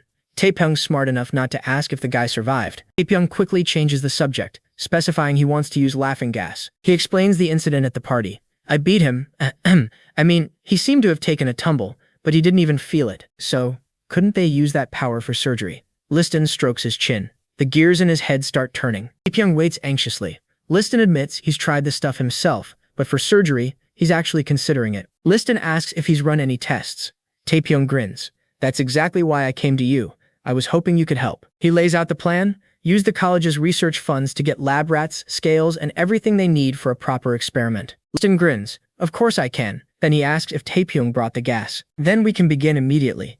Taepyeong is ecstatic, ready to finally get started. He follows Liston, assuming they're headed to a lab. He feels a little nostalgic, thinking it's been a while since he ran tests on rats. Confidence vanishes when they walk right into the main lecture hall, which is packed with students. Liston gets everyone's attention. Pyong here has proposed a great experiment regarding sedation. A horrifying thought hits Taepyeong as Liston asks for volunteers. Oh no, they aren't using rats, They're using students. Before he can even protest, a hand shoots up from the crowd. Taepyeong whips his head around in disbelief. It's Joseph. Joseph, why are you raising your hand? With total conviction, Joseph declares, I wish to be like Pyong and help patients. Taepyeong's mind jumps to the worst conclusion. Is Liston about to amputate Joseph's arm for science? But Liston just scoffs at the idea. He tells Taepyeong not to be absurd. They're only pulling a tooth. Taepyeong feels a wave of relief before he remembers where he is. A tooth extraction in this era is basically a horror movie. He tries to shut it down using his classic Joseon excuse. He argues that teeth are one of the 5 blessings of life. But his protest has the opposite effect. Suddenly, the whole room is hyped, and everyone wants to volunteer. Alfred sees this as his chance to finally make a real contribution to the field of medicine. Colin, meanwhile, just sees it as an easy way to suck up to the professor. Taepyeong is floored. Are these doctors really as reckless with their own bodies as they are with their patients? Liston calmly strokes his chin, enjoying the chaos. He reminds them they only need 1 volunteer, and he suggests the most unhinged solution. They'll settle this like gentlemen, with a wrestling match. Instantly, the entire lecture hall explodes into a full-on battle royale. Taepyeong can't believe it. This isn't wrestling, it's a bar fight. Someone's gonna lose their teeth the old-fashioned way. Alfred takes a hard right to the jaw and is immediately out of the competition. Honestly, Taepyeong is relieved. At least his friend is safe now. But his other friend, Joseph, is a completely different story. My man is absolutely cleaning house. Taepyeong starts to get nervous. At this rate, Joseph is definitely going to win. Can't let his best friend be the guinea pig for this. He quietly apologizes to Joseph in his head, muttering that this is for his own good. Taepyeong grabs the back of Joseph's coat. He gives it a sharp yank, pulling Joseph completely off balance. Colin sees the opening and lunges, tackling the distracted Joseph to the ground. Joseph struggles, but he was caught completely off guard. And just like that, Colin wins with a cheap shot. The crowd cheers as he celebrates. Joseph is fuming, but Taepyeong just pats him on the back. He tells him it's not a big deal at all. Dr. Liston motions to the front. Lie down here, Colin. As Colin's friends cheer for him, Taepyeong ties a cloth over his face and gets ready. With a grim smile, Liston holds up a menacing pair of pliers. Shall we begin? Taepyeong gives a firm nod, his mind racing. He can't believe they're doing a live clinical trial. He opens the valve on the nitrous oxide tank. Laughing gas begins to flow, surrounding Colin's face. Stage 1 is the absence of pain. So far, so good. Next comes Stage 2, delirium. A dopey smile spreads across Colin's face. Taepyeong watches intently. The goal is to keep him in the 3rd stage. If he goes any further, he'll hit the 4th and final stage, where his breathing stops. May not like the guy, but he can't let him die during a simple tooth extraction. Dr. Liston and Taepyeong share a look. It's time. With a firm grip, Liston latches onto the tooth. With one powerful yank, he rips it clean out. Blood splatters across the white background. Liston leans in close. Colin? Did that hurt? A thin line of blood runs from the corner of Colin's mouth, but Colin just grins, completely blissed out. It worked. He's completely sedated and didn't feel a single thing. Dr. Liston's eyes begin to well up with tears. Taepyeong is completely taken aback by the sudden show of emotion. Overwhelmed, Liston clasps his hands. He thanks God that they can finally spare patients from pain. The scene is a gruesome mess of blood, but as Liston kneels, the moment feels almost holy. A single tear falls from his eye, mixing with the blood on his hands. And in that moment, Taepyeong finally understands. Liston might look like a butcher, and his methods might be brutal. He takes no pleasure in his patient's pain. He was just a man of his time, who simply didn't know how to prevent it. Now, Taepyeong sees why they call him a great doctor. And with a mentor like this, he feels he can achieve anything. Fresh off their victory, Taepyeong is ready to do some actual science. He suggests maybe, just maybe, they could test the gas on some mice first. But Liston isn't interested in a science fair project. He barks at Pyong to grab the gas and follow him. A confused Taepyeong lugs the giant canister and tries to keep up. Stopped by Dr. Blundell, who is not thrilled to see a blood-soaked Liston. Blundell warns him to get cleaned up. There are reporters watching them. Reporters?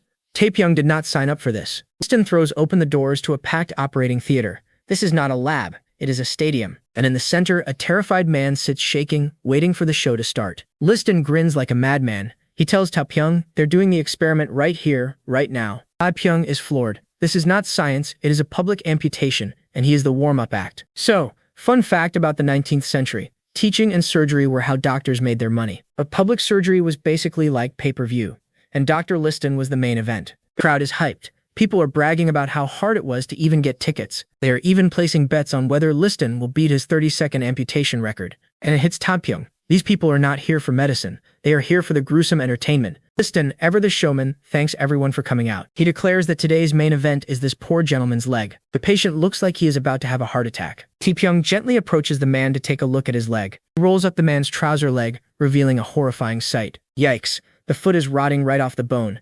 It is a clear case of necrosis. Knows the leg has to go. If not, the infection will certainly kill him. But the patient completely loses it. He wails that he cannot go through with it. He just cannot handle pain. The crowd starts jeering, but he does not care. He would rather live with the rot. Taepyeong desperately tries to talk some sense into him. This is not discomfort. This is death. Then Liston pops up, holding the gas canister like a masked executioner. With a creepy grin, he promises this will numb all the pain. The patient is now completely and utterly terrified. He starts screaming, convinced they are trying to poison him. Taepyeong jumps in, explaining it is to knock him out so he will not feel a thing. Crowd murmurs. They are not buying it. They think it is some kind of scam or sorcery. They think Liston is about to kill him. Liston looks at Taepyeong, who gives him a determined nod. It is go time. Liston calls for his knife, and Joseph eagerly presents it, but Liston stops dead in his tracks. His knife is clean, like sparkling clean. He is actually upset about it, moaning that his hard-won bloodstains are all gone. Joseph proudly whispers that he was the one who cleaned it. Taepyeong gives him a thumbs up. Then Alfred shows up with a wash basin so they can wash their hands. Liston tries to refuse, but Dr. Blundell reminds him that they all did it when he ordered them. Cornered, Liston lets out a frustrated grunt and gives in. Taepyeong, wearing a makeshift mask, scrubs his own hands, thinking about improving his gloves. But for now, it is time to focus. He has a job to do. Patient is strapped down. Taepyeong's only goal is to keep this man alive. He readies the canister, preparing to administer the nitrous oxide. He brings the nozzle to the patient's mouth, who groans once. His eyes flutter shut as he passes out completely. Taepyeong carefully administers the dose, trying to look confident. But now for the hard part. Taepyeong is just guessing the dosage. Too little, he wakes up screaming. Too much, and he dies. No pressure. With the patient out cold, Dr. Liston raises his knife, tells the crowd to watch closely. He promises this surgery will be a very quiet one. He narrows his eyes, focusing with intense concentration. Then, in one clean motion, he slices right through the leg. The crowd gasps, totally silent for once. But the patient does not even twitch. He looks completely at peace. Taepyeong erupts in celebration. It worked. The sedation actually worked. Even Liston is screaming that it is a miracle. He grabs Taepyeong and hoists him into the air for the entire crowd to see. He gives Taepyeong all the credit, who just laughs nervously. Taepyeong decides to just roll with it and gives the applauding audience a little wave. Even the skeptical reporters are now scribbling notes like their lives depend on it. The next day, as Taepyeong and Joseph walk through campus, everyone is staring. Joseph is weirded out, but Taepyeong is feeling pretty good about himself. Fame at last. He cannot help but feel proud. He pulled that off with zero practice. Joseph spots their friend Alfred buying a newspaper up ahead. They call out to him, but he just stands there, looking grim. The cheerful mood vanishes instantly. Something is clearly wrong. Taepyeong asks him what happened. Alfred just looks pale and worried. He holds up the newspaper, and the headlines are not good. The papers are calling Liston a fraud and Taepyeong's method strange Eastern sorcery. Dr. Liston absolutely loses it, slamming his hands on the desk in a fury over the headlines. He can't believe it. They saw a medical miracle and printed pure garbage. Taepyeong breaks it down for him. The press thinks the whole surgery was a stage show, or that Liston got played. But since they're too scared to attack a famous surgeon, they're tearing into Taepyeong instead, the unknown guy from Asia. And to add insult to injury, they butchered his name. Now all of London knows him as Mr. Pyong. Suddenly, there's a loud banging on the door, and an old man storms in, ready for a fight. Taepyeong guesses this must be the hospital director, and yep, the guy is absolutely fuming. The director screams at them, while Dr. Blundell explains that the school is swarming with reporters asking if Liston was duped. Liston just crushes the newspaper in his fist. He looks at Taepyeong and says they'll show them all. The second they step outside, they're mobbed by a pack of reporters shouting questions and demanding answers. One reporter points right at Taepyeong. "You boy, are you even a real doctor?" Taepyeong tries to defend himself, explaining he's just a student and that laughing gas is basically a party drug. But it's no use. He quickly realizes the press will spin things however they want. Some things never change. Suddenly a loud clap cuts through the noise. It's Liston, telling the vultures to stop twisting his students' words. Then he drops a bombshell, declaring that Pyong is his equal in talent, which shocks the entire crowd into silence. The reporters are stunned. How can the greatest surgeon in London say a brand new student is on his level? Liston just grins. You can see for yourself. He leads the skeptical reporters to the dissection room, warning them to watch carefully before printing more lies. With a nod from Liston, Taepyeong pulls on his gloves. It's time to put on a real show. He announces he'll start with the limbs, then makes a swift, impossibly clean slice down the corpse's arm. The reporters gasp. There is no bleeding. They have never seen anything like this before. Taepyeong is unimpressed. He could do this on a living person. He invites them closer to see the clear separation of tissue. He asks Joseph for tweezers, confusing him. Tweezers are usually for tying off blood vessels, not this. With incredible finesse, Taepyeong isolates a single blood vessel and a nerve, explaining it minimizes damage. Dr. Liston watches in awe. His own method is basically cut fast and pray. This level of precision is revolutionary. Taepyeong then offers to open the stomach, but warns them the smell will be much worse. The reporters have seen enough. Liston claps a hand on his shoulder and turns to the press. Well, does Pyong still seem like a fraud? One reporter weakly protests that it was just a corpse. In a flash, Liston snatches the man's pen and snaps it in half. Oops, Liston says with a terrifying grin. I thought I saw a fly. So many bugs in this room. Then orders the terrified press to write a good article about the promising young man. And one last thing. Don't call him Mr. Pyong. Refer to him as Dr. Pyong. Taepyeong is stunned. It's the first time he's been called a doctor in this life. He's finally earned Liston's full respect. Just as planned, the newspapers completely changed their story, now calling Dr. Pyong Liston's star pupil. Taepyeong plays it cool, while Joseph admits he's a little jealous of his friend's new fame. Suddenly, a voice shouts for them. It's the hospital director, waving frantically from a window up above. He's yelling for them to hurry over. The reason? Apparently, he's about to break his own arm. You just can't make this stuff up. Turns out the director wasn't exaggerating. They find him wrestling a hammer away from Dr. Liston, who's roaring like a madman trying to smash his own hand. With a crash, the others pile on and finally restrain the exhausted professor. He slumps into a chair, completely out of breath. Pyong, having no clue what just happened, cautiously asks what that was all about. Liston explains that the newspapers are going absolutely wild over their new painless surgery, and because of the hype, every single patient in London is flooding the hospital. The director, however, is beaming. To him, this is nothing but good news and a golden opportunity. Liston furiously accuses him of being a greedy profiteer, but the director is already dreaming of opening a second hospital. Liston throws his hands up in frustration.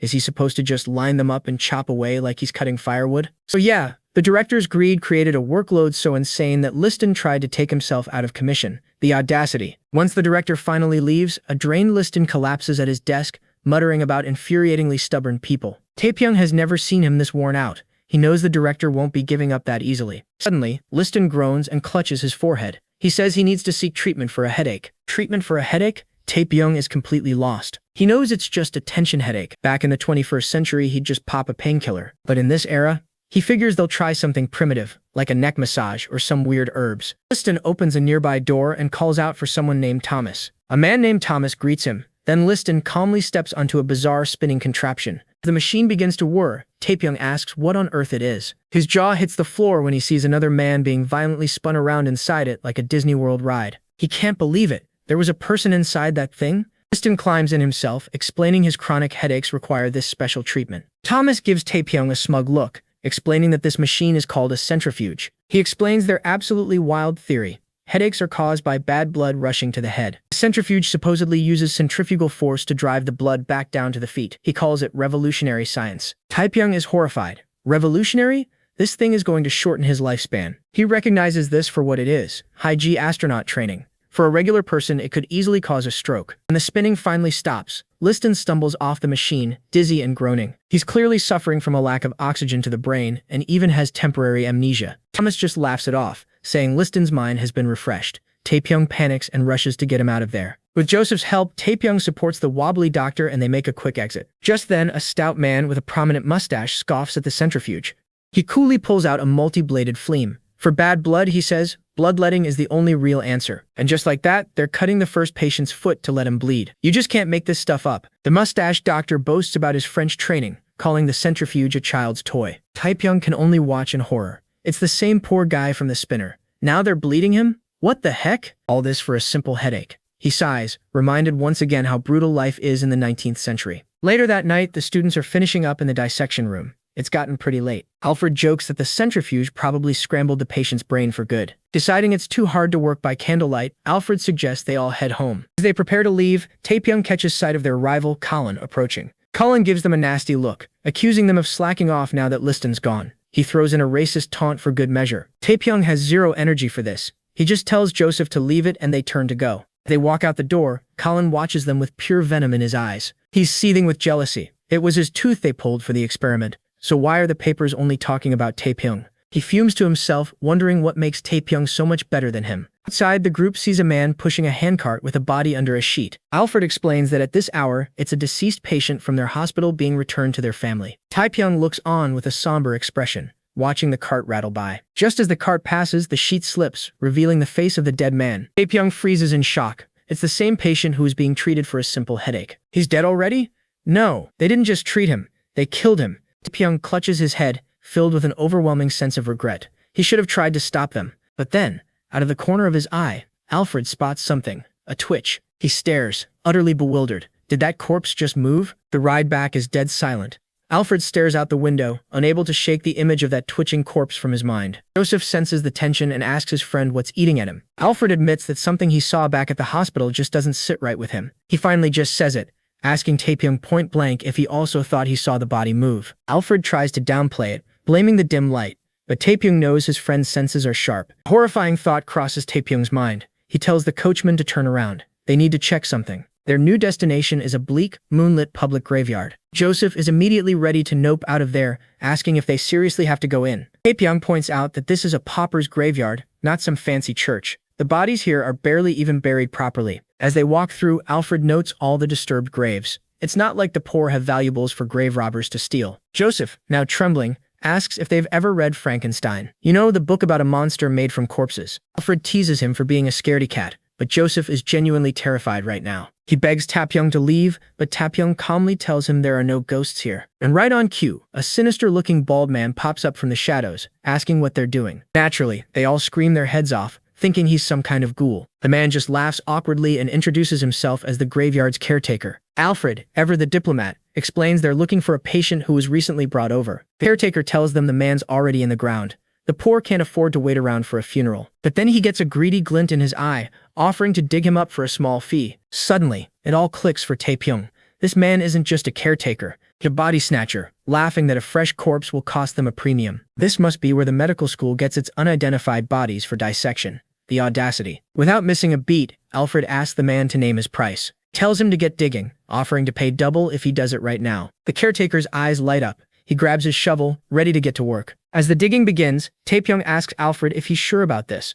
What if it's all for nothing? Alfred is firm. He says it's worth the money just to be certain. He adds quietly that sometimes, no amount of money is enough to save someone. A few minutes later, the caretaker hits wood and tells them to come have a look. He calls Joseph over for some muscle. Suddenly, a loud bang comes from within the coffin. Our boys are shocked. Then, even more bangs. Joseph starts freaking out about Frankenstein again, but Taepyeong yells at him to help open it now. Together, they heave the lid off, revealing the patient inside. The man isn't moving. Alfred checks his wrist for a pulse and finds nothing. He says the patient is gone. But Taepyeong isn't giving up. He tells Alfred to lower the man's pants, explaining the pulse is stronger in the groin. He presses 2 fingers against the femoral artery, focusing intently, searching for any sign of life. There it is! A faint beat. He shouts. He has a pulse. It's so weak he almost missed it, but the man is definitely alive. The hospital just declared him dead and sent him off to be buried. A fatal mistake. Taepyeong knows that in this era, without proper medical tools, being buried alive was a very real possibility. The man must have heard their voices and used his last bit of strength to knock.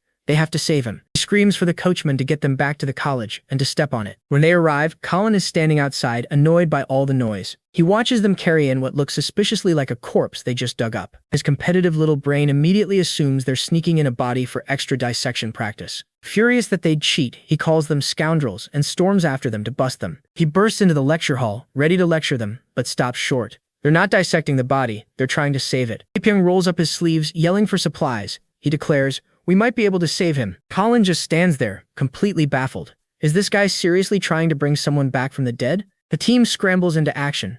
Joseph rushes in with the boiled water Taepyeong demanded. As Taepyeong washes his hands, Joseph moves to check the water's temperature with his finger. Taepyeong frantically stops him, shouting not to stick his dirty finger in the sterile water. He has to explain, very slowly, that he boiled the water specifically to kill the germs. The patient is losing blood fast, and with no transfusions available, this is his only hope. 4 fluids are still science fiction in this era, so Taepyeong's plan is to just pump water into the guy. Just then, Alfred presents the needle he sterilized with chloride of lime. Taepyeong stares in horror. The needle is an absolute unit, more like a harpoon. He grimaces, thinking it'll feel like a knife wound. But hey, bigger hole, faster transfer. Looking at the patient, he knows they just have to trust the man's will to survive. He tries for a vein in the arm, but they've all collapsed. He doesn't even have a tourniquet. So he changes tactics, targeting the large central vein in the man's chest instead. With zero hesitation, he plunges the massive needle straight into the patient's chest. The patient's eyes fly open and his body immediately starts convulsing violently. Taepyeong screams at the others to hold him still before the needle gets ripped out. And right on cue, the door crashes open. Colin stares at the absolute chaos unfolding. From his point of view, it looks like Taepyeong is performing some kind of demonic ritual. Completely terrified, Colin turns and sprints down the hall, yelling that he has to tell the doctor. Back in the room, Alfred panics, asking if they can sedate the patient. Taepyeong says no, it'll drop his blood pressure. Alfred stares blankly. Blood pressure?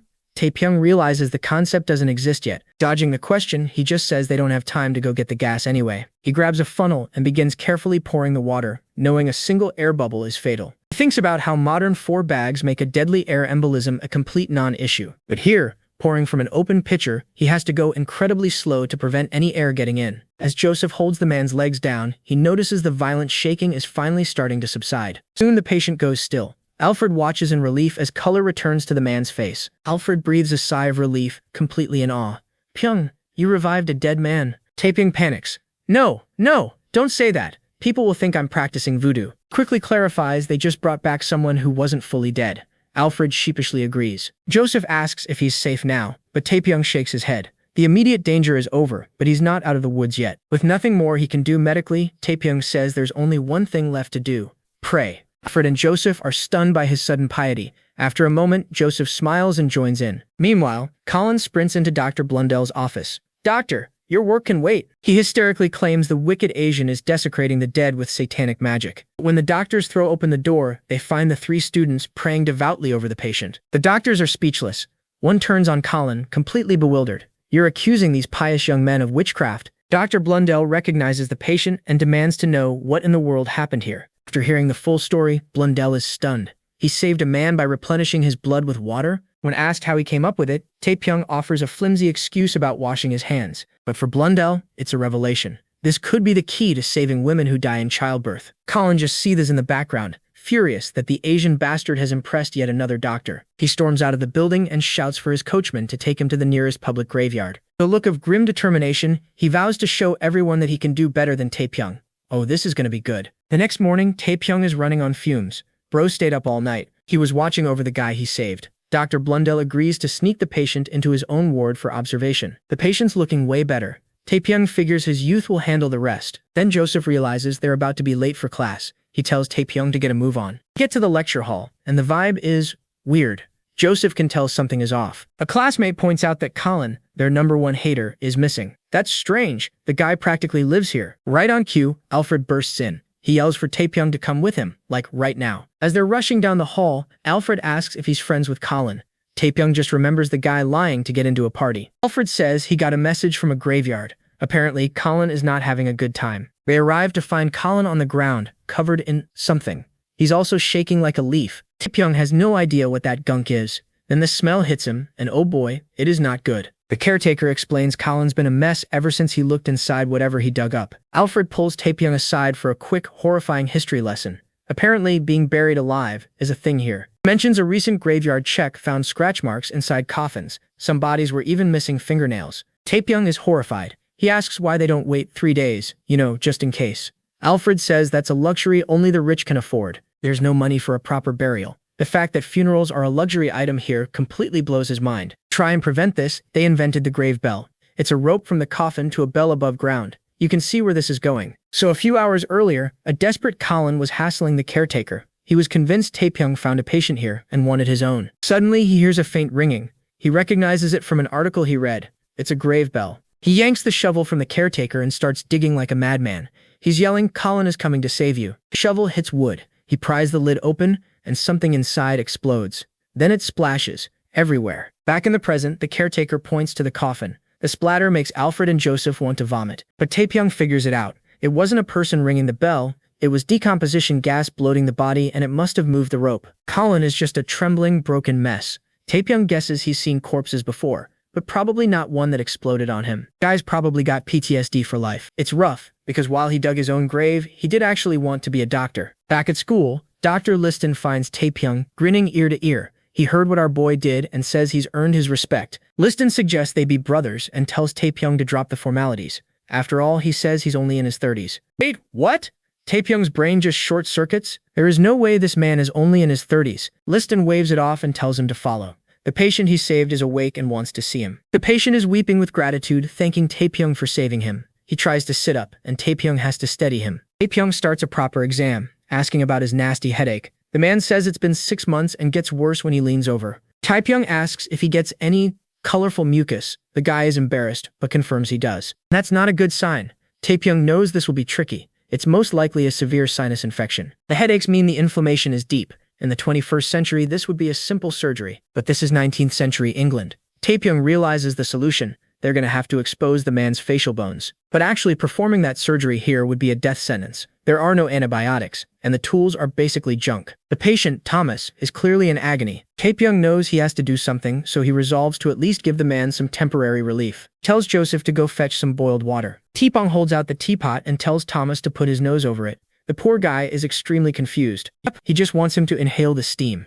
Joseph and Alfred look on like he's completely lost his mind. The patient hesitantly leans in and starts sniffing the steam. Joseph and Alfred start muttering. This looks less like medicine and more like some kind of bizarre ritual. Naturally, they immediately jump to the conclusion that this is Eastern sorcery. Taepyeong has to yell to snap them out of it, insisting it's just steam going up the guy's nose. He asks Thomas if he can breathe any easier now. To everyone's absolute shock, Thomas exclaims that he can. He can actually breathe. Taepyeong explains it using an analogy they'd understand. Taking a warm bath. He asks Joseph if he's ever blown his nose in the bath. Joseph blushes, admitting a lot of gunk comes out. And that's the principle. Warm steam opens the nasal passages, letting all the bad stuff drain out. He knows the real science is way more complex, but decides to keep it simple for them. Trying to explain gas exchange to these guys would be pointless. Joseph and Alfred are amazed.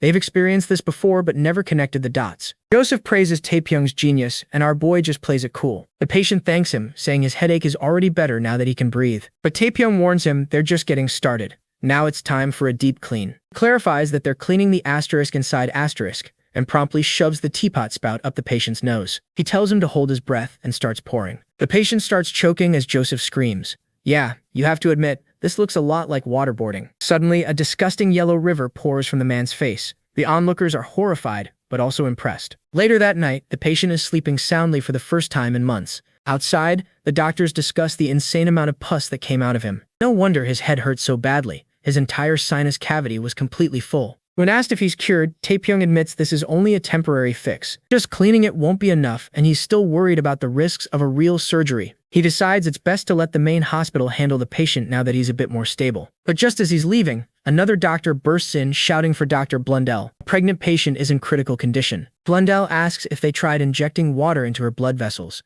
The doctor confirms they did, but it didn't work. Blundell desperately looks for Pyong, but he's already gone home. Growing desperate, Blundell has a big brain idea. What if they use blood instead of water? One of the other doctors is horrified, asking if he should go catch a dog to bleed. Blundell declares they don't have time for that. They'll use human blood. Subordinate calls the idea diabolical, but Blundell insists a life is on the line. He rallies the others, telling them all to stick out their arms and donate blood to save her. The next morning, Taepyeong arrives at the school to get the story. Blundell, shaking, doesn't know what went wrong. He tells Taepyeong that the patient died. Taepyeong is shocked but not surprised. He thinks to himself, of course she did. He knows exactly why it failed. They have no concept of blood types. The different blood types would have instantly clumped together, killing her from the inside. Taepyeong just facepalms in pure frustration. He compares these doctors to unsupervised children. You turn your back for 1 second and disaster strikes. Sighing, he tells Joseph they have no choice. They're going to cure the headache patient themselves. He can't trust this hospital with anyone. Joseph immediately agrees. They saved him together, so they'll see it through to the end. Taepyeong is touched, though he admits to himself this is mostly fueled by rage. He tells Joseph he needs to practice in the dissection room and asks him to hold the cadaver's head. In the dissection room, Taepyeong holds up a chisel and a hammer. He announces this is the area he'll need to operate on. Joseph gets freaked out, saying he keeps making eye contact with the corpse. He knows it all makes sense, but he keeps making eye contact with the corpse. Taepyeong notes their discomfort, but he knows he needs as much practice as he can get. Suddenly, a new guy enters the room, telling Joseph to step aside. Surprise? It's Colin. And with a dead serious expression, he says, I'll hold the head. Colin stands over them, dead serious. Taepyeong is just trying to process this sudden rival ex machina. Taepyeong asks if he should even be here, but Colin is not in a talking mood. He looks absolutely furious. He explodes, accusing Taepyeong of secret practice. He thinks this is all to get a one-up on him. He even smacks Alfred's hand away from the body. He calls Taepyeong a cheater for practicing ahead. Then he cuts to the chase. He came here to hold the head. Simple as that. For all his tough talk, Colin's hands are shaking,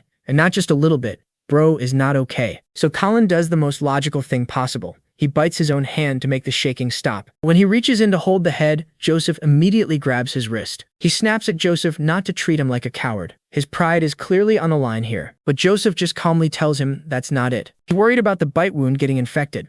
Alfred even offers up a pair of gloves. Colin is just speechless. He was clearly ready for a fight, not basic human concern. After a long, awkward pause, he disinfects his hand. He mutters about how annoying Taepyeong is, but he puts on the gloves anyway. And with that, he firmly grabs the cadaver's head. He's actually here to help. He tells Taepyeong to get on with it already. His hands are still shaking, but he's committed. Taepyeong is surprised. Colin might be an insufferable twat, but he's got balls of steel. And after a very, very long night, a new day begins. Dr. Liston finds him with some huge news. Taepyeong is finally leading his first surgery. Liston says it's a small one, with a limited audience. Taepyeong is confused. They sold tickets to this? Turns out limited means about 20 people. The patient, Thomas, is understandably nervous. Taepyeong knows a sterile environment is a joke, not with this many people breathing everywhere, but he has to push through. He thanks Joseph for disinfecting what little they could control. The patient is shaking with fear. He actually flinches when Taepyeong gets close. Taepyeong calmly reassures him.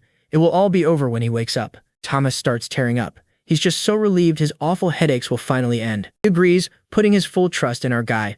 Then he lies down on the table. Alfred steps in to administer the anesthetic. Taepyeong is glad to have his careful friend on the job. The patient is out. The practice is done. It's all on Taepyeong now as he puts on his gloves. Now, the standard procedure is pretty simple. You just cut open the side of the nose, but that would leave a massive scar. In this era, that basically brands you a criminal for life. So Taepyeong has a better idea. He tells a confused Colin to pull the guy's upper lip back. With total focus, he makes the first cut, right into the patient's gums. Once he exposes the bone, he pulls out a hammer. Yes, folks, a hammer and chisel. The sound of banging echoes through the room. The audience thinks he's nailing the guy's face, but Taepyeong ignores them, focusing completely. One slip here and he hits an eye, or the brain. Even Dr. Liston is bored. He thinks surgery should be fast and messy, not careful. Then, a sharp crack. Taepyeong's through. He can see the infected cavities. Immediately, a horrible smell fills the air. The audience is not having a good time. He uses pliers to make the hole bigger. A thick stream of pus starts to ooze out. Even Colin is grossed out by the smell. Taepyeong starts cleaning out all the gunk. But there's a problem he didn't have with the corpse. A live patient bleeds, making it hard to see. Just as he's processing this, Colin's voice cuts in. Oi, Asian, is that normal? Still a D-bag in front of an operating table. Ugh. Anyway, blood is starting to leak from the patient's nose and mouth. Taepyeong freezes. He has no idea how to stop it. And then the realization hits him. If he doesn't do anything soon, the patient is going to suffocate. And just like that, Taepyeong's big brain moment is over, because he forgot one tiny detail. Unlike a corpse, a living person bleeds. If he doesn't plug the leak, the guy is going to drown in his own blood. Right here, right now. Even Joseph can tell something is deeply wrong. He's never seen Taepyeong look this terrified before. Taepyeong snaps out of his panic and starts yelling for gauze. Every last piece they have. Alfred quickly grabs a handful of bandages, ready to stop the bleeding. But he stops. After that whole lecture about germs, is it really smart to use unsterilized gauze? Colin notices the hesitation and snatches the gauze right out of his hands. He tells Taepyeong to handle the pus, and that he'll take care of the bleeding. Without a moment of hesitation, Colin just starts ramming the gauze into the patient's nose. Taepyeong is about to freak out but realizes Colin doesn't care about a potential infection. He's just focused on the immediate problem. And honestly, that's the wake-up call he needed. A future infection is bad, but suffocating is definitely worse. Sometime later, the surgery is done. The audience files out, complaining about the awful smell. Taepyeong slumps onto a stool, completely drained, and wipes the sweat from his forehead. Joseph congratulates him and asks if the patient survived. Taepyeong confirms he got all the pus out. He sighs, noting they'll need to swap the dirty gauze soon. In the background, Colin scoffs. There he stands, covered in blood, looking like he just won the lottery. He says he saw all of Taepyeong's so-called tricks, and he wasn't impressed. Then he declares that next time, he will be the one in charge. The audacity on this guy. Colin starts laughing his head off, while Taepyeong just stares at him, completely dumbfounded at this dude's lack of self-awareness. But then Taepyeong starts to chuckle. What a fool. Colin fixed a fatal mistake without even realizing it. You know what? He's earned the right to brag a little. Taepyeong decides to let it slide. With that, the patient who was buried alive and had his face drilled open was safely discharged. Meanwhile, Dr. Liston is having a lovely cup of tea, completely ignoring the screams echoing down the hall. He comments on what a nice quiet day it is, right as Taepyeong bursts into the room. What is that screaming? Taepyeong yells. You can hear it through the entire ward. Liston just hums, saying it is a little noisier than usual. A little?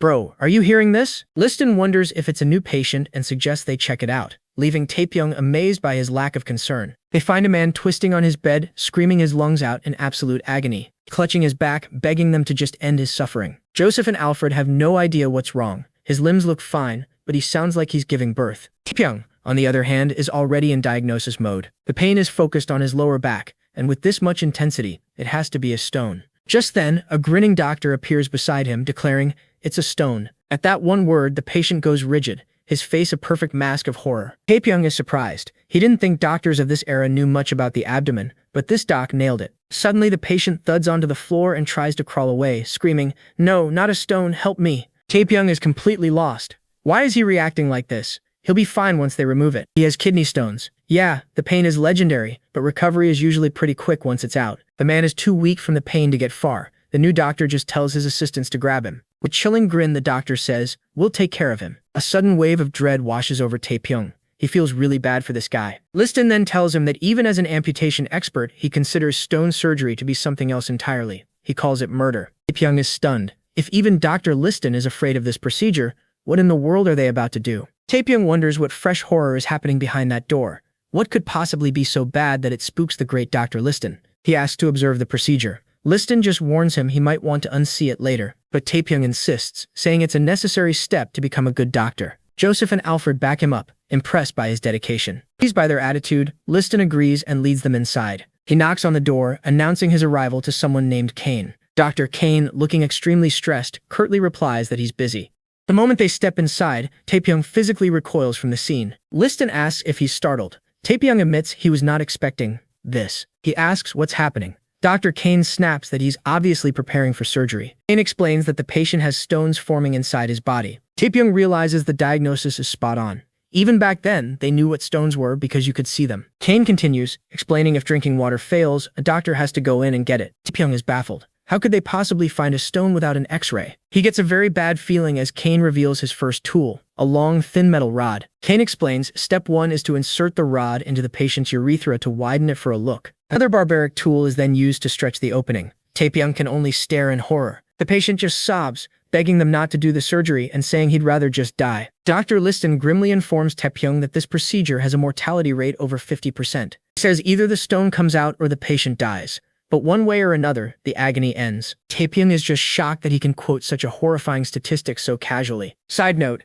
this surgery was so famously awful, a musician actually wrote a song about his experience. A horrible thought crosses Taepyeong's mind. He asks what happens if the stone is lodged deeper. Kane calmly replies that in that case, they cut away half the appendage for a better view. Taepyeong winces, physically feeling the phantom pain of that mental image. "That's barbaric," he shouts, pleading with them to wait as Kane gets ready to start. Taepyeong begs for just one day, or even a few hours, convinced he can find another way. Kane scoffs, asking why on earth he should trust a student when his patient is in agony. Then, Dr. Liston steps in, placing a hand on Taepyeong's shoulder.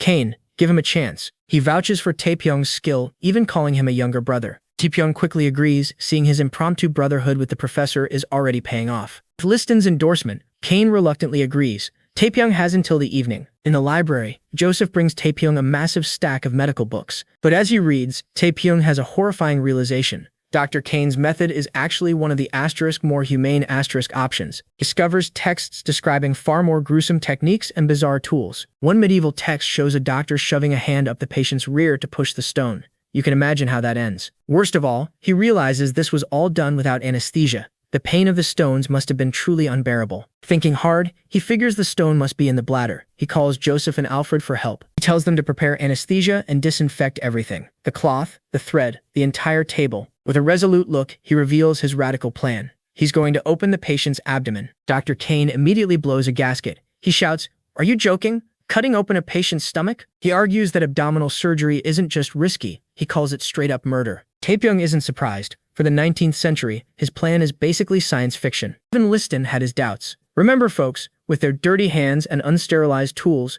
opening a stomach was a death sentence. But Liston steps in to back him up, telling Kane to give him a chance. He vouches for Taepyeong, admitting he trusts him. He's not one to make empty promises. Dr. Kane grunts. He's still not convinced, but he can't argue with Liston. He gets right in Taepyeong's face. "Listen here. If that patient dies, I'm holding you personally responsible." Kane then threatens to personally train him on the proper methods.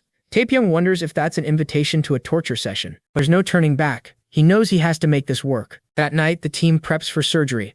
All the tools are sterilized and laid out by candlelight. The operating room is ready. Joseph handles sanitation, and Alfred is on anesthesia duty. Taepyeong puts on his makeshift mask and new rubber gloves. It's go time. He disinfects everything in sight. His hands, the tools, and even the patient's stomach. Kane is already complaining. His stomach is turning red. Is that normal?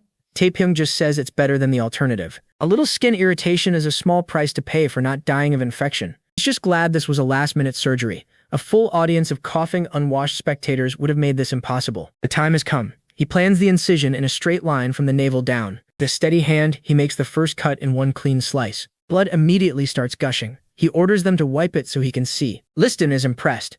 Taepyeong managed to cut deep enough without touching any vital organs. Taepyeong mentally pats himself on the back. All that corpse dissection is finally paying off. Now for the tricky part.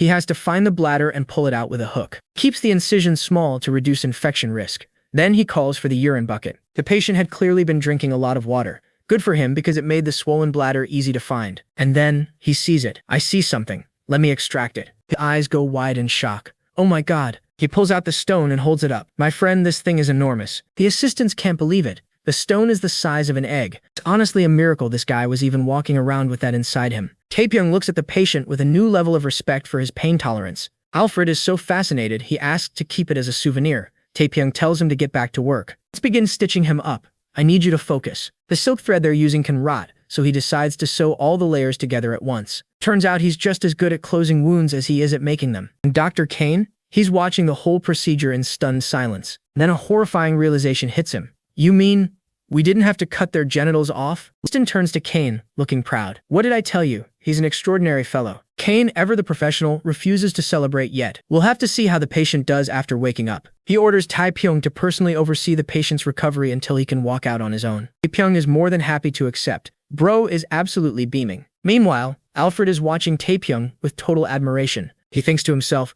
Pyong is amazing. I wish I could treat patients as well as him. Later that night, we cut to Alfred at a lavish high society party. His dad finds him spacing out and gives him the classic lecture to represent the family well. Alfred just sighs. The pressure is clearly getting to him. He steps outside for some air, thinking about his friends back at the hospital. He tries to slip away quietly, but gets spotted by a couple of maids. The maids immediately recognize him. Oh my goodness, Master Alfred? Happy to see him, remembering him as the one rich kid who actually bothered to talk to the staff. Alfred asks about a red-haired woman who used to help him when he'd get lost in the house. The mood immediately turns serious. They tell him she went home because she got sick. When he asks what's wrong, they hesitate. But since he's a doctor now, they decide to tell him. With a grim tone, one of them reveals the diagnosis. It's syphilis. Alfred is completely floored. He just remembers her being so kind to him when he was a little boy. As London sleeps, Taepyeong and Joseph are wide awake, feeling good about their work. Taepyeong reports to Dr. Kane that their bladder stone patient is recovering perfectly. Turns out disinfection works wonders. But Dr. Liston notices someone's missing. He asks where Alfred is. Taepyeong explains Alfred had to attend a high society party, since it's the social season. Liston just scoffs at the idea. He says his family would never get an invitation to something like that. Taepyeong realizes that in his time, the best doctor in London would be a celebrity.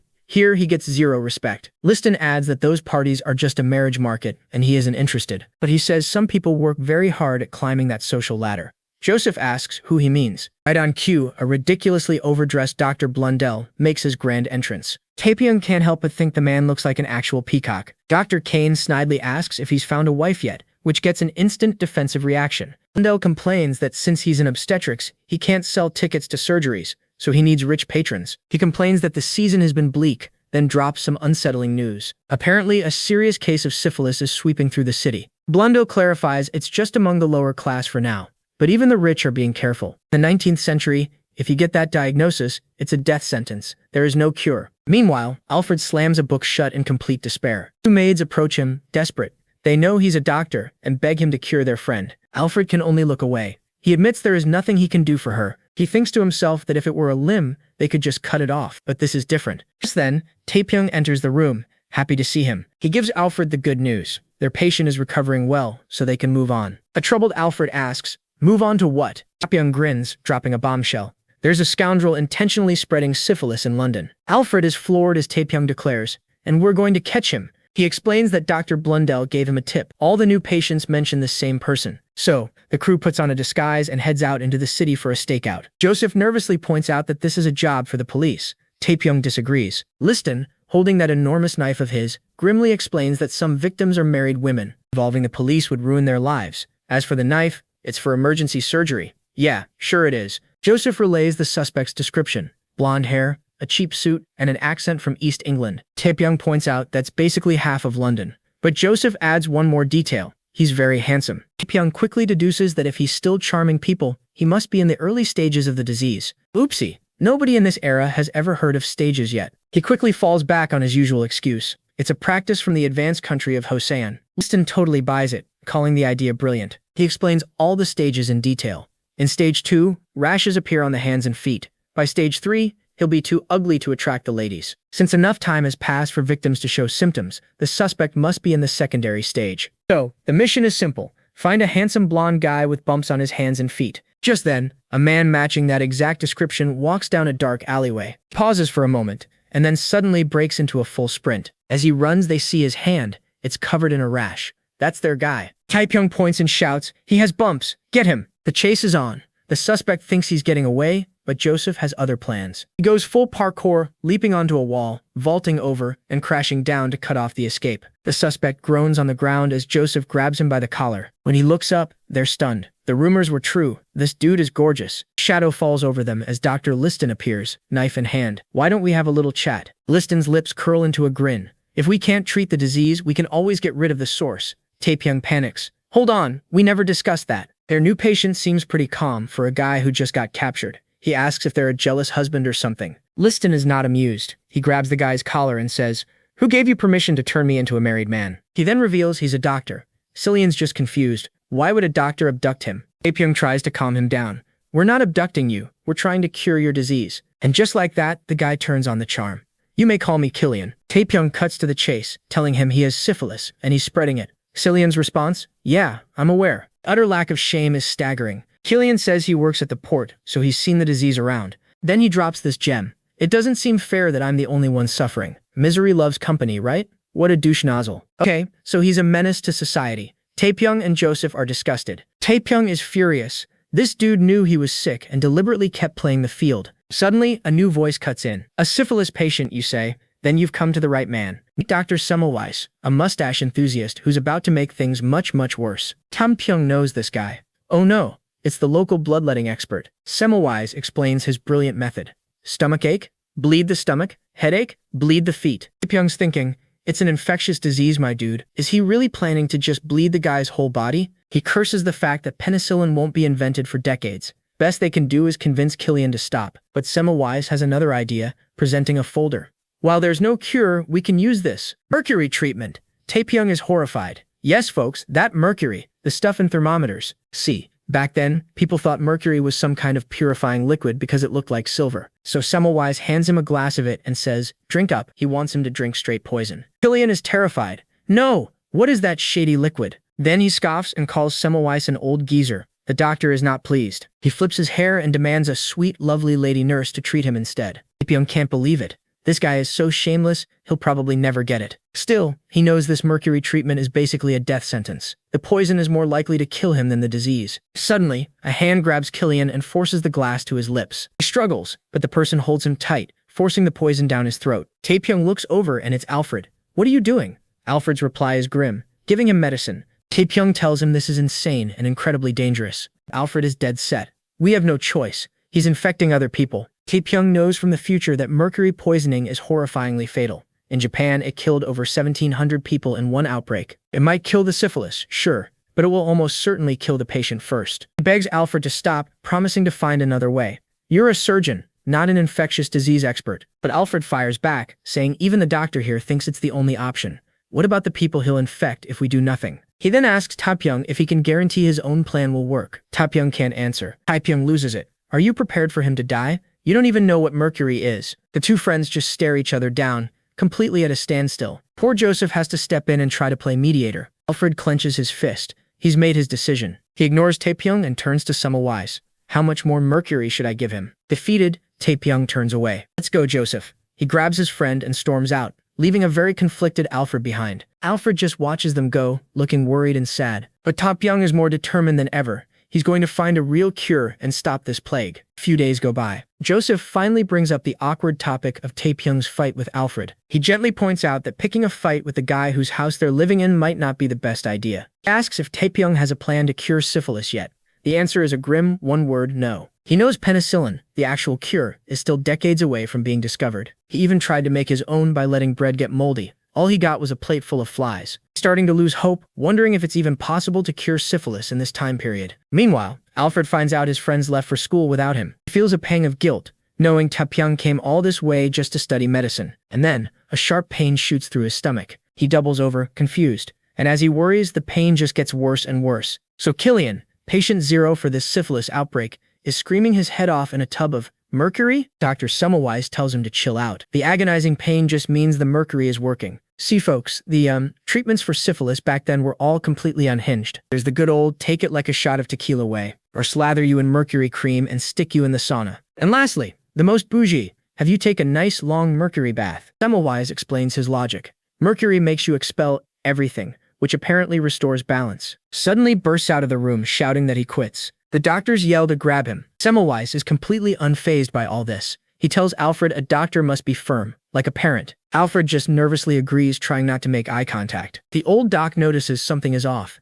He asks Alfred if he's feeling unwell. Alfred immediately denies it, but the doc insists he looks a bit pale and out of sorts. He glances at the mercury tub, then forces a laugh. Nope, he's totally fine. 100%. Meanwhile, Joseph is trying to get Taepyeong to apologize to Alfred. Taepyeong rolls his eyes, but agrees to do it. Suddenly behind them, the staff tackle Killian to the ground while the man screams for his life. Then Taepyeong looks over at Alfred, who is smiling.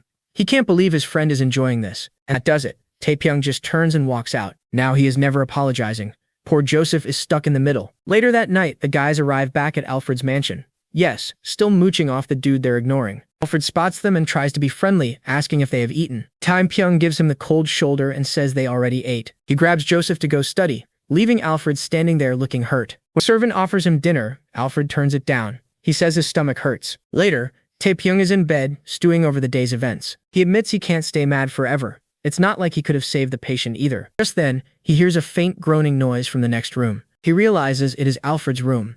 Is the guy talking in his sleep? Then a loud crash makes him jump out of bed. He grabs a lamp and finds Alfred collapsed on the floor, shaking uncontrollably. Alfred can barely speak, just clutching his stomach and groaning in pain. He says the pain started this morning. Taepyeong realizes it has been over 12 hours. He wastes no time telling Alfred he is checking his stomach. Alfred says the pain is on his side. Taepyeong presses down, and when he lets go, Alfred lets out a piercing scream. Taepyeong's face goes grim. That's severe rebound tenderness. He knows exactly what this is. It has to be appendicitis, and if that thing ruptures, Alfred is a goner. Moving him is too risky. He yells for Joseph to grab surgical tools and laughing gas from the school. Fast. Joseph does not hesitate for a second. He is on it. He rushes to the stables and demands a horse. And just like that, he is gone. The head servant wants to call the family doctor, but Taepyeong cuts him off. That will not be enough. He declares they have to operate right now. If they do not, Alfred is going to die. Meanwhile, at the school, servants are frantically searching for someone in the dark. But it's not Alfred. Just then, Joseph Lister gallops in, and Dr. Semmelweis spots him immediately. Semmelweis is having a rough night. His syphilis patient, Killian, just bounced mid-treatment, and he needs help. But Joseph has zero time for this. He shouts that he needs laughing gas and tools, right now. A life is on the line. Back at the mansion, Alfred's family doctor is absolutely losing his mind. He's screaming, "You want to cut open his stomach?" He accuses Taepyeong of being a quack, trying to murder Alfred for his money. And it's working. Taepyeong can see Alfred's father starting to waver. The old doc has his trust. This is bad. If the father sides with the family doctor, Alfred is a dead man. But just when things look grim, a weak voice cuts through the argument. It's Alfred. He begs his father to listen to Taepyeong. "I trust him," he gasps. That's all Taepyeong needed. He turns to the old doctor.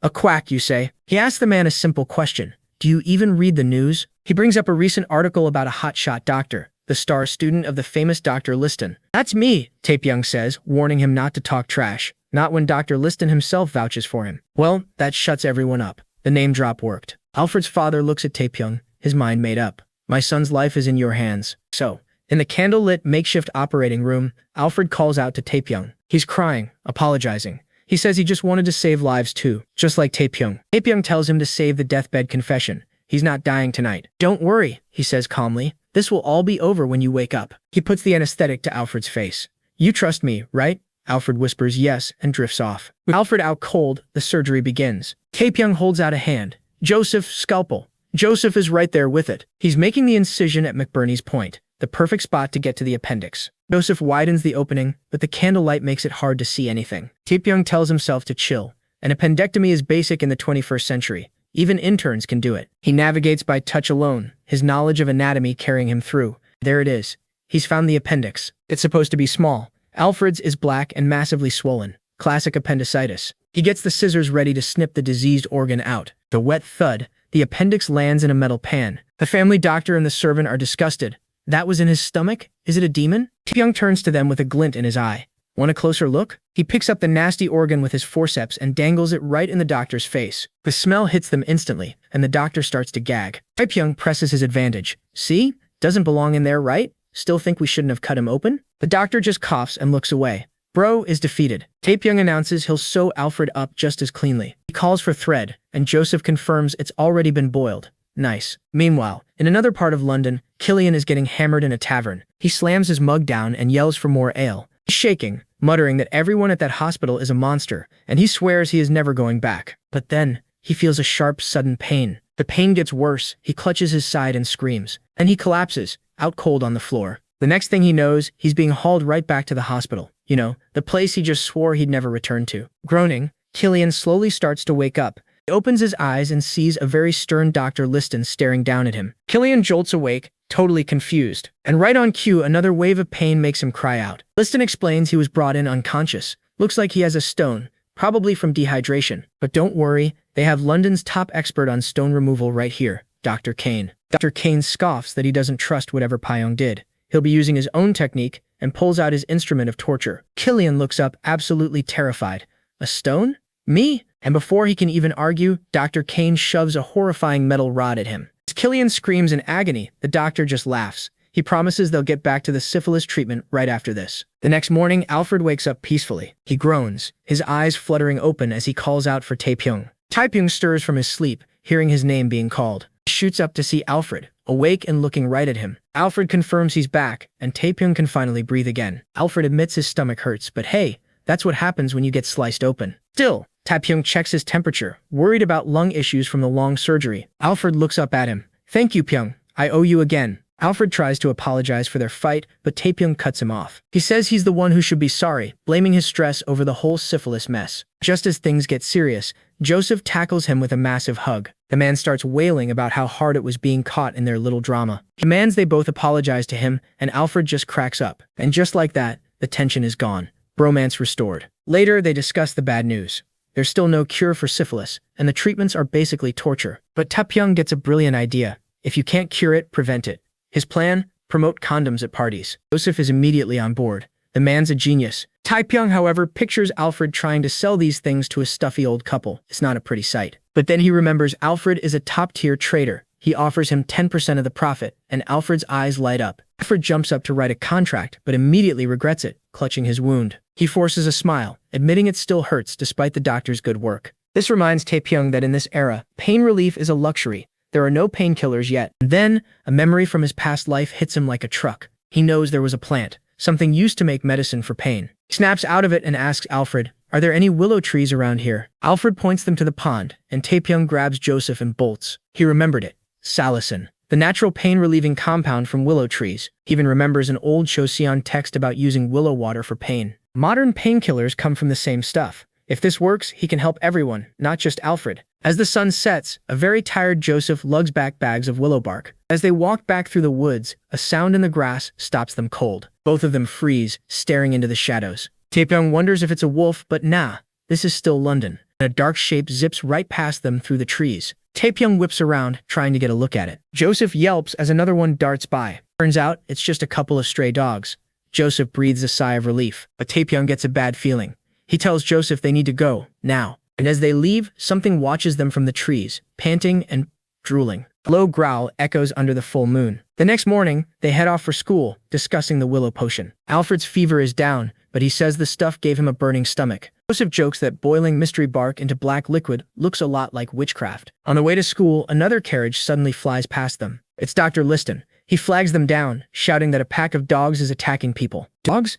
Taepyeong immediately thinks of the strays from last night, and right on cue, they see a man cornered by a pack of snarling dogs. The poor guy slides to the ground, begging for his life. Dr. Liston doesn't hesitate. He tackles the man out of the way. He frantically asks if he was bitten. The man is terrified, but okay. The whole group makes a run for it, trying to escape the pack. Taepyeong risks a look back and notices something is very wrong with these dogs. They're drooling, a lot. Thick saliva just dripping from their mouths. He screams at Joseph to stay back. His 21st century brain knows exactly what this is. They have rabies. Rabies, by the way, isn't just a dog thing. it's a zoonotic nightmare that hits almost any mammal, including humans. It spreads through saliva and causes such erratic behavior that it might be the origin of the werewolf myth. Neat. Taepyeong frantically screams at Joseph, telling him for the love of all that is holy, do not get bitten. But then, out of absolutely nowhere, Dr. Liston just flies through the air with a massive knife. With 2 swift slashes, he intercepts the attack. He lands with a heavy thud, scattering the other dogs with his sheer dramatic presence. He strikes a pose and asks if everyone's okay.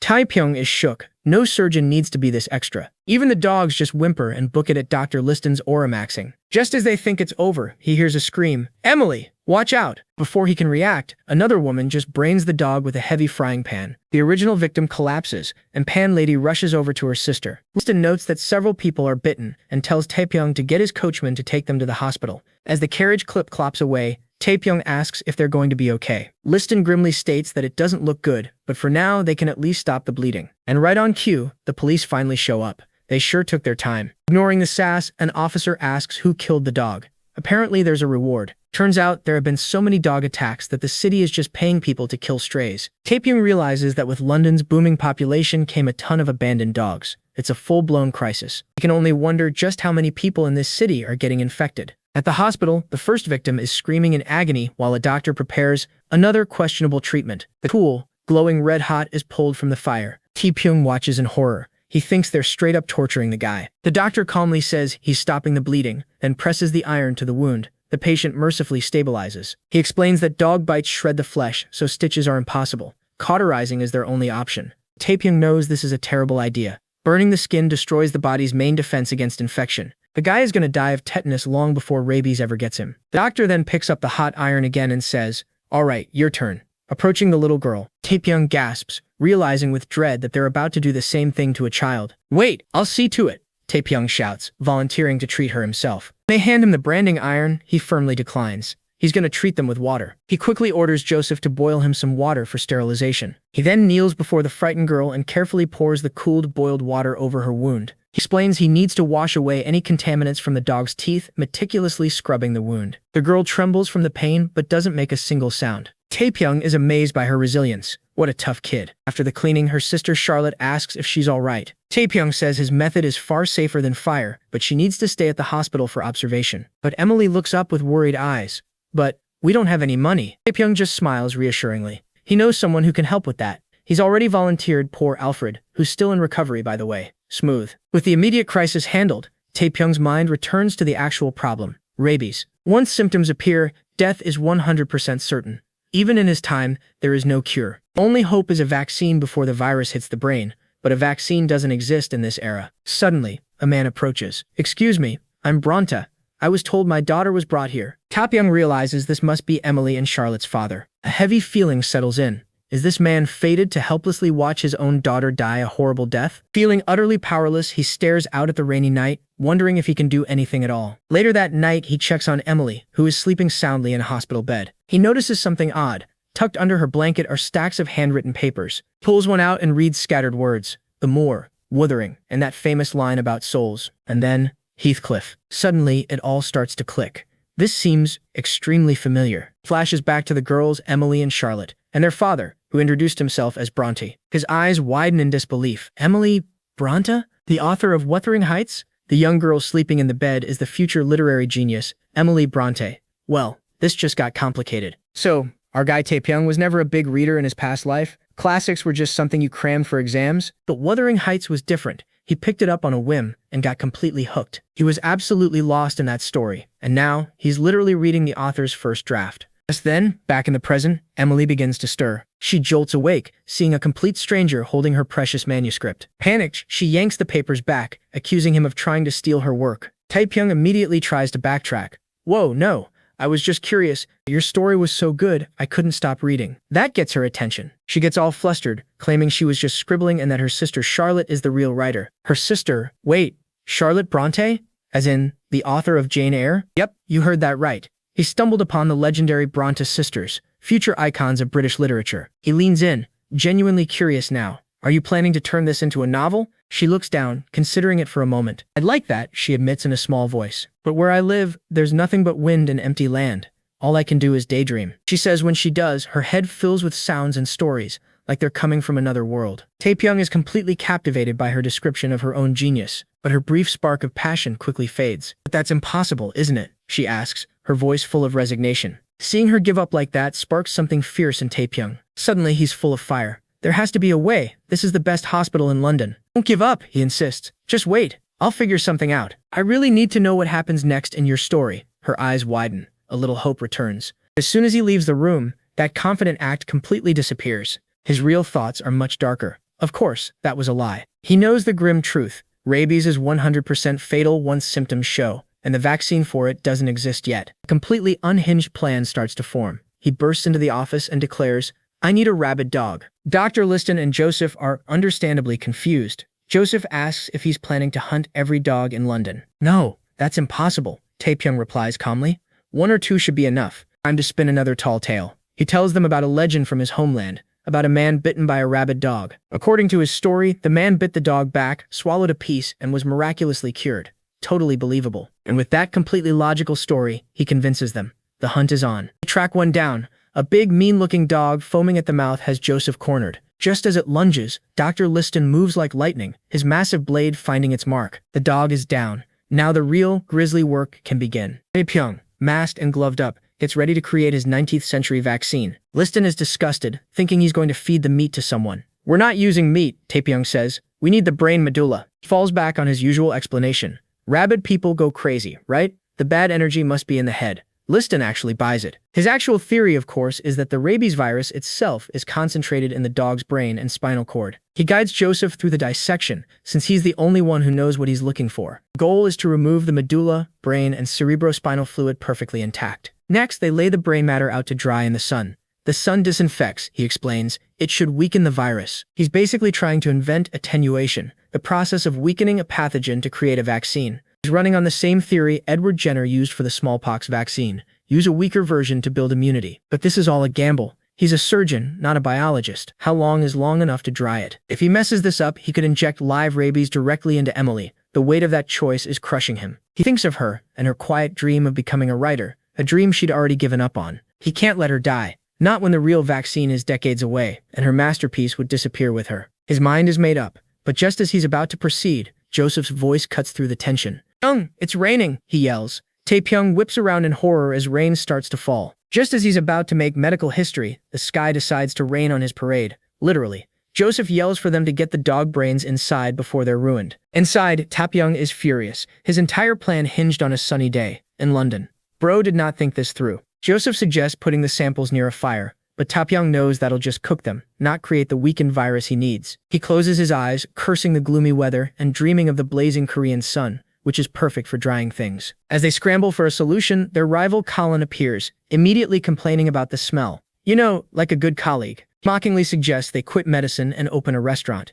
Taepyeong is clearly not in the mood for jokes. Suddenly, an idea hits him. Taepyeong grabs Colin, asking if his rich noble self happens to have a greenhouse. Colin is baffled by the question, but yes, of course he has one. A massive, expensive glass one that's perfect for the job. Just then, Dr. Liston bursts in, proudly holding up a rabid dog he snagged from the police. Not to be outdone, a very flamboyant Dr. Blundell shows up, announcing he also caught one during a hunting party. The fresh supply of rabid dogs, Taepyeong gets back to work, telling Joseph exactly how to dissect the head. See, these greenhouses were a huge status symbol for rich folks, which is why Colin is losing his mind watching his get turned into a biohazard lab. But then Dr. Liston approaches and thanks Colin for advancing medicine, and suddenly Colin's attitude does a complete 180. He's totally starstruck, telling Liston to use the greenhouse all he wants.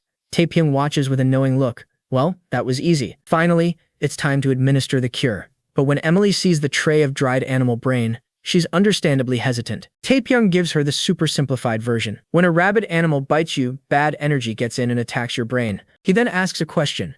What if your body has seen this bad energy before? A weakened version could teach her body how to resist it. She asks if it's like an evil spirit, and Taepyeong just rolls with it. Trying to explain antigens in this era would sound like witchcraft. He's honest with her though, admitting he can't guarantee it'll work. It's not a cure, just a medicine to help her body fight. He gives her a final plea, telling her she has a chance if she just has the courage to try.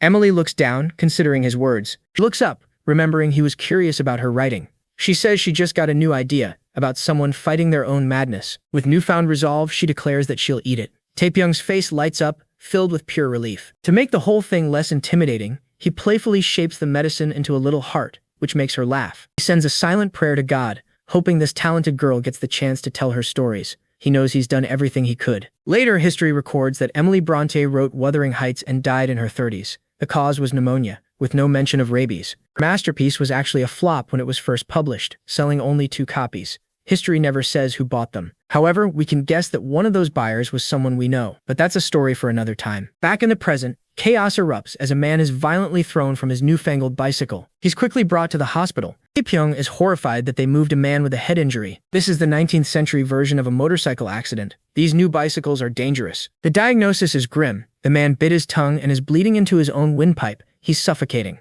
Taepyeong barks orders for laughing gas and an iron rod, now. Without hesitation, Taepyeong places a scalpel against the patient's throat. A shocked Dr. Liston cries out, asking if he's going to cut his throat. And with a violent spray of blood, Taepyeong does exactly that. With the patient choking, Taepyeong doesn't waste a second. He slices a vertical line straight into the man's throat. Liston absolutely loses his mind, screaming, "Pyong, what are you doing?" Joseph rushes in with anesthesia, confused by the random iron bar. Taepyeong explains it's to pry the new breathing hole open. And Taepyeong is really missing modern medicine right now. A manual respirator or even a rubber hose would be nice. But with no other options, he decides to just use his hands. He shoves them right into the bloody opening. Blood immediately splatters all over his makeshift mask. Suddenly, the patient starts coughing, sputtering up a lungful of blood. Taepyeong pulls his mask down, relieved. Okay, good. He's breathing. Joseph panics, thinking the guy is dying, but Taepyeong just says it's a gag reflex from messing with the windpipe. Alright, on to phase 2. He tells Alfred to knock the patient out so he can fix the tongue. He reaches into the man's throat and pulls out the mangled tongue.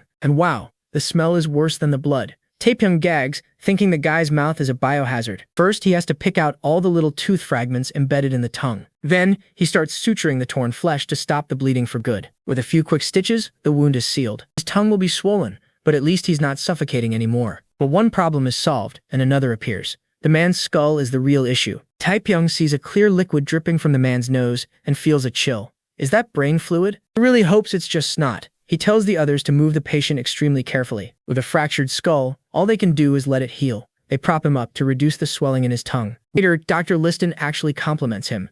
That was an amazing technique you used back there. Taepyeong says it's called a tracheostomy, an emergency procedure. Liston, of course, asks if it's from Joseon. Liston sighs. Accidents with these newfangled motorbikes are on the rise and people keep choking to death. Which, no surprise. Early bicycles were called bone shakers for a reason. They were basically death traps on wheels. This gives Taepyeong an idea. Since people usually fall head first, why don't we make them wear head protection? Liston scoffs at the idea, but agrees to mention it to the police chief anyway. More importantly, Liston wants Taepyeong to teach everyone the tracheostomy technique. Taepyeong knows it looked easy, but it's incredibly difficult to do without killing the patient. Still, he figures anything is possible with enough practice. He agrees to give a demonstration, and Liston is thrilled. There's just one problem. Liston explodes. What do you mean you're short on cadavers? Another student explains that the body turnover rate is awful. They have 10 people practicing on a single corpse. He says the supply dried up after those guys got caught in Edinburgh. Taepyeong has no clue what he's talking about. Turns out, he's talking about the Burke and Hare murders, a pair of killers who sold bodies to a medical school.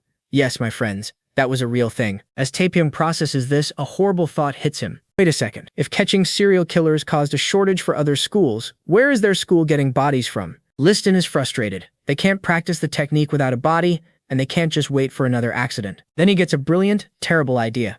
Let's go ask the police. They walk into the station and offer a free autopsy on a murder case. The police chief practically weeps with joy. Their budget for that is 0. And right on cue, an officer runs in. We've got one. It's a murder. Liston is ecstatic. Excellent. Everyone, let's go help with the autopsy. Taepyeong gets a bad feeling. He can't believe they're about to let students mess with an active murder case. His fears are confirmed at the scene. A woman lies dead in a huge pool of her own blood. The police are holding back a crowd of gawkers as Liston gets ready. All right, let's just do the autopsy right here, Liston announces to the whole street. But Taepyeong notices something is wrong. That's not a pool of blood. It's still flowing. He shoves through the crowd screaming, "Wait, stop the autopsy. That person is still alive." With Taepyeong's desperate shout still echoing, they bolt for the hospital. Inside the carriage, he leans over the unconscious woman. He notices a slight twitch in her hand. She's reacting to the lantern's heat. Meanwhile, Joseph is having a normal one, awkwardly holding up the patient's feet. Taepyeong tells him to use a pillow instead, trying to get blood back to her brain. The diagnosis is grim. Her intestines are literally hanging out. As he masks up, he knows her chances are basically zero. Zero isn't zero until she's actually dead. He has to try. He immediately takes charge, ordering everyone to disinfect and prep anesthesia. Dr. Listen, ever the helpful one, casually offers to just amputate. Taepyeong shuts that down instantly. He sees the bleeding has stopped. It was just blood that had pooled inside her. When Blundell suggests a blood transfusion and asks if he should collect blood from people, just no, Blundell. No. Sighing, Taepyeong decides to focus on the main problem, putting her guts back where they belong. Luckily, the membrane holding her organs is still intact. He has a chance. The plan: make the smallest possible cut and then meticulously stitch every single layer back together. As the surgery gets underway, Taepyeong glances at Colin. The guy actually has good hands and was a great assistant. Guess it wasn't all just hot air. After what feels like an eternity, the brutal operation is finally over. He tells Liston and Anicap that he's done all he can. Now, her survival is up to her. The officer is already thinking ahead, asking if they can question her when she wakes up. Taepyeong just gives him a look. That's a pretty big win. The cop complains they have 0 clues, no witnesses, no weapon. The attacker is long gone. But the word weapon catches Taepyeong's attention. An idea starts to form. He grabs a pencil and sketches on his apron to demonstrate his theory. Alright folks, welcome to Taepyeong Holmes Consulting Detective. He explains that the wound is wide but not deep. If the attacker knew what they were doing, she'd be dead. His conclusion? The culprit is a total amateur who has never used a knife before. Next, he points to the victim's sleeve. It's perfectly clean. He explains that people instinctively block attacks, which means defensive wounds. She has none. The cop doesn't get it, so Taepyeong suddenly pokes him right in the ribs, who yelps in surprise. Taepyeong smiles. See? You couldn't defend yourself because you trusted me. A light bulb goes off in the officer's head. The attacker was someone the victim knew well. He immediately starts yelling orders to his men to investigate her family and friends. Taepyeong thinks about how this is all basic forensics. It suddenly makes sense why so many murders go unsolved here. He jokes to himself that he could probably make a living as a detective. Then he remembers the horror of almost letting a living person get autopsied. He tells Listen this is the second time this has happened. They need a better way to confirm death. Dr. Blundell walks by, mentioning that even those grave bells didn't really work. Suddenly an idea sparks. Taepyeong calls Professor Blundell over. And then, things get weirdly bromantic. It's for science, y'all. Can you hear it? Taepyeong asks. A surprised Blundell admits he can hear Taepyeong's heart pounding very loudly. The others just stare. What's with the constant, unnecessary fan service with Professor Blundell? Writer. Taepyeong explains his idea. A device shaped like an ear canal to amplify sound. It could detect a heartbeat. He's even got a name for it. A stethoscope. Liston is thrilled by the idea, and Joseph immediately offers to get his factory started on a prototype. But Liston's mood darkens. He reminds them this doesn't solve their biggest problem, the corpse shortage. Just then, the police officer chimes in with a rather chilling solution to their supply chain issues. Mass executions are scheduled soon. Do they want him to bring those bodies to them? Death row inmates for dissection practice? Insane. Liston is all in, but he has one condition: no hangings. The official is confused. Liston explains that hanging messes up the neck anatomy, and they need pristine specimens, which means beheading is also off the table. Taepyeong is just relieved they're not dissecting living people. The bar is on the floor, folks. Liston needs the bodies to be mint condition. The official suggests poison is their only option, but then he backtracks. The citizens might not like that. Taepyeong is baffled. Why would public opinion matter for an execution? He then remembers that in this era, executions are basically live entertainment. Families would pack a lunch and bring the kids. A whole festival of death. Totally normal. The public would riot if they didn't get their show. They'd feel robbed. Might even accuse the authorities of faking deaths to let criminals escape. Another doctor explains all this to a bewildered Liston and Taepyeong. A public hanging is clear proof of death. Poison isn't. Rich criminals used to bribe their way out. Dr. Blundell adds that a doctor has to confirm the death. Taepyeong looks skeptical. Blundell boasts that he would never lie. His conscience is just too pure. Taepyeong thinks, yeah, right, but he wisely decides to keep his mouth shut. The crowd is getting restless. Liston turns to Taepyeong for a solution. But before he can answer, Liston just lifts him up by the armpits like a toddler. So now Taepyeong is in the spotlight. A Liston tells him to speak. The crowd immediately turns on him, shouting insults and calling him a con man. Taepyeong shouts back that they're doctors, and they'll make absolutely sure the men are dead. But the crowd is not having it. They don't trust him one bit. Facing down thousands of angry people, my dude is absolutely terrified. Seeing his student bombing, Liston decides to step in. He simply says, I am Dr. Liston. The crowd gasps. They know that name. He's the surgeon of God's severance, whatever that means. People whisper in fear. He's the guy who cut off their relatives' limbs. Not exactly a comforting introduction. Liston points out that many of them are alive because of him. He then has the detective read the charges against the condemned. Turns out, they're the worst of the worst from 7 of London's gangs. Murder, arson, robbery. We're talking dozens of cases per person, with countless victims. Now the crowd is howling for blood, calling the men garbage. Liston seizes the moment. What if this trash could help society? He explains they're researching how to prevent suffocation. He dramatically presents Taepyeong, who will dissect their necks to save lives. That's why they can't be hanged. Then, with a terrifying grin, Liston adds the kicker. Don't worry, if the poison doesn't work, the dissection will. The condemned criminals listening in are now shaking with pure terror. Taepyeong notices one of them even peed his pants. Any hope of surviving has just been obliterated. This puts our boy in a terrible spot. He has to be 100% certain they're dead before he starts. Because if he messes up and one of them wakes up on the table, it's not practice, it's just murder. Some people in the crowd are disgusted by the whole idea, but others are morbidly fascinated. A new chant starts. They want to see it in a theater. Taepyeong is horrified by the request. Liston, of course, is loving it. He sees a perfect opportunity for Taepyeong to show off. He asks him if he's up for it. Yeah, you heard that right. Public dissection was a ticketed event back then. Cities literally had theaters for it. Coming from the 21st century, Taepyeong can't even process this concept. If he has to do it, he will. He hardens his resolve. Taepyeong steps forward. He announces that it won't just be him.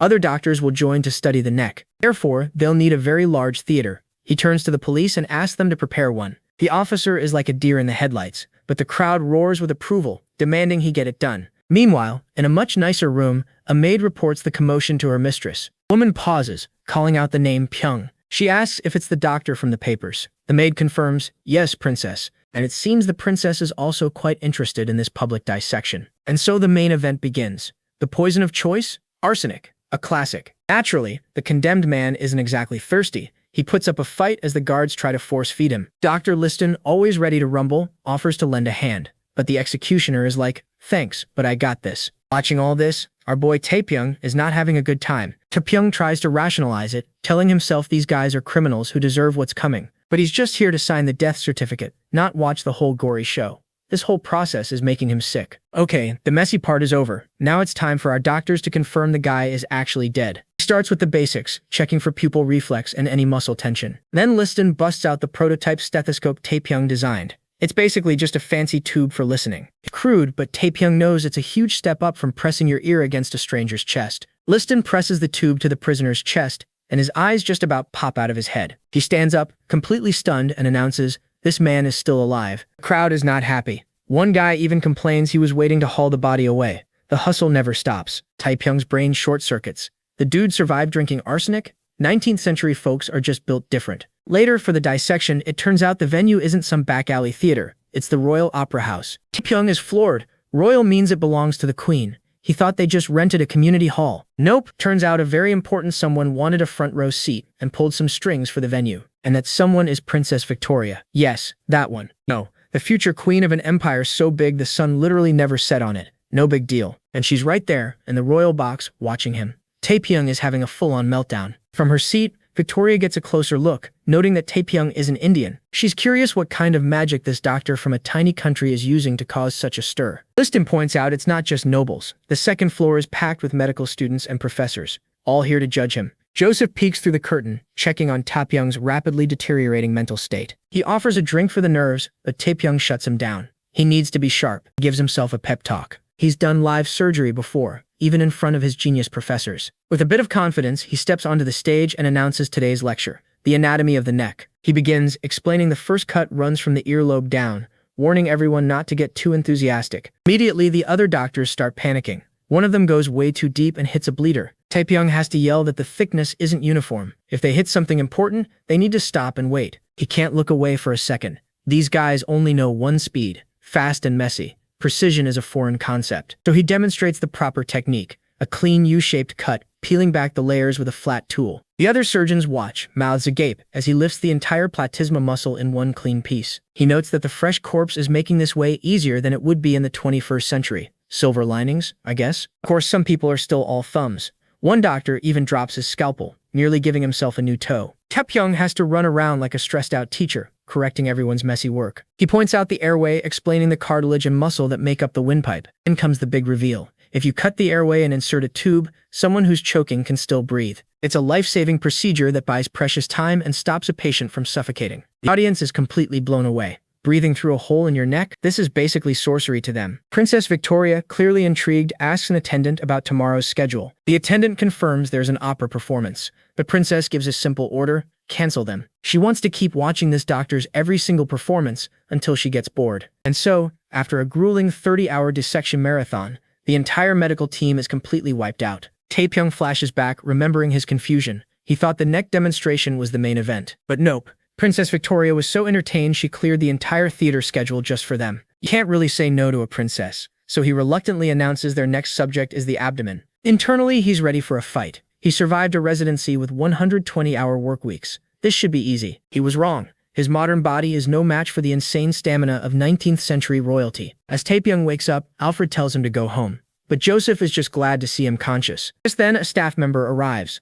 The hospital director wants to see him, immediately. In his office, the director cuts to the chase. There's a high-priority request, and Taepyeong's been personally nominated. It's a house call for a nobleman named Sir Jamie, who has a serious illness. Oh, and the director wants a full report. A secret request from a high-ranking official. Taepyeong's mind immediately jumps to one person, the princess. He asks Dr. Liston about the illness. The diagnosis is benign prostatic hyperplasia, an enlarged prostate. Basically, the prostate gets so big it squeezes the urethra shut, makes it pretty hard to pee. For a nobleman, losing bladder control at a party is basically social suicide, a fate worse than death. Taepyeong wonders why they didn't ask Liston. Turns out, his specialty is just chopping off limbs. The actual prostate specialist recently passed away, which is why the job now falls to Taepyeong. He finds it absurd. They just lumped all the gross lower part problems into one specialty nobody wanted. Liston mentions the late professor's lab is still here. Taepyeong, of course, wants to see it. They enter a dusty, cluttered office. It looks like a paperwork bomb went off in here. Liston says the old doctor was a good man.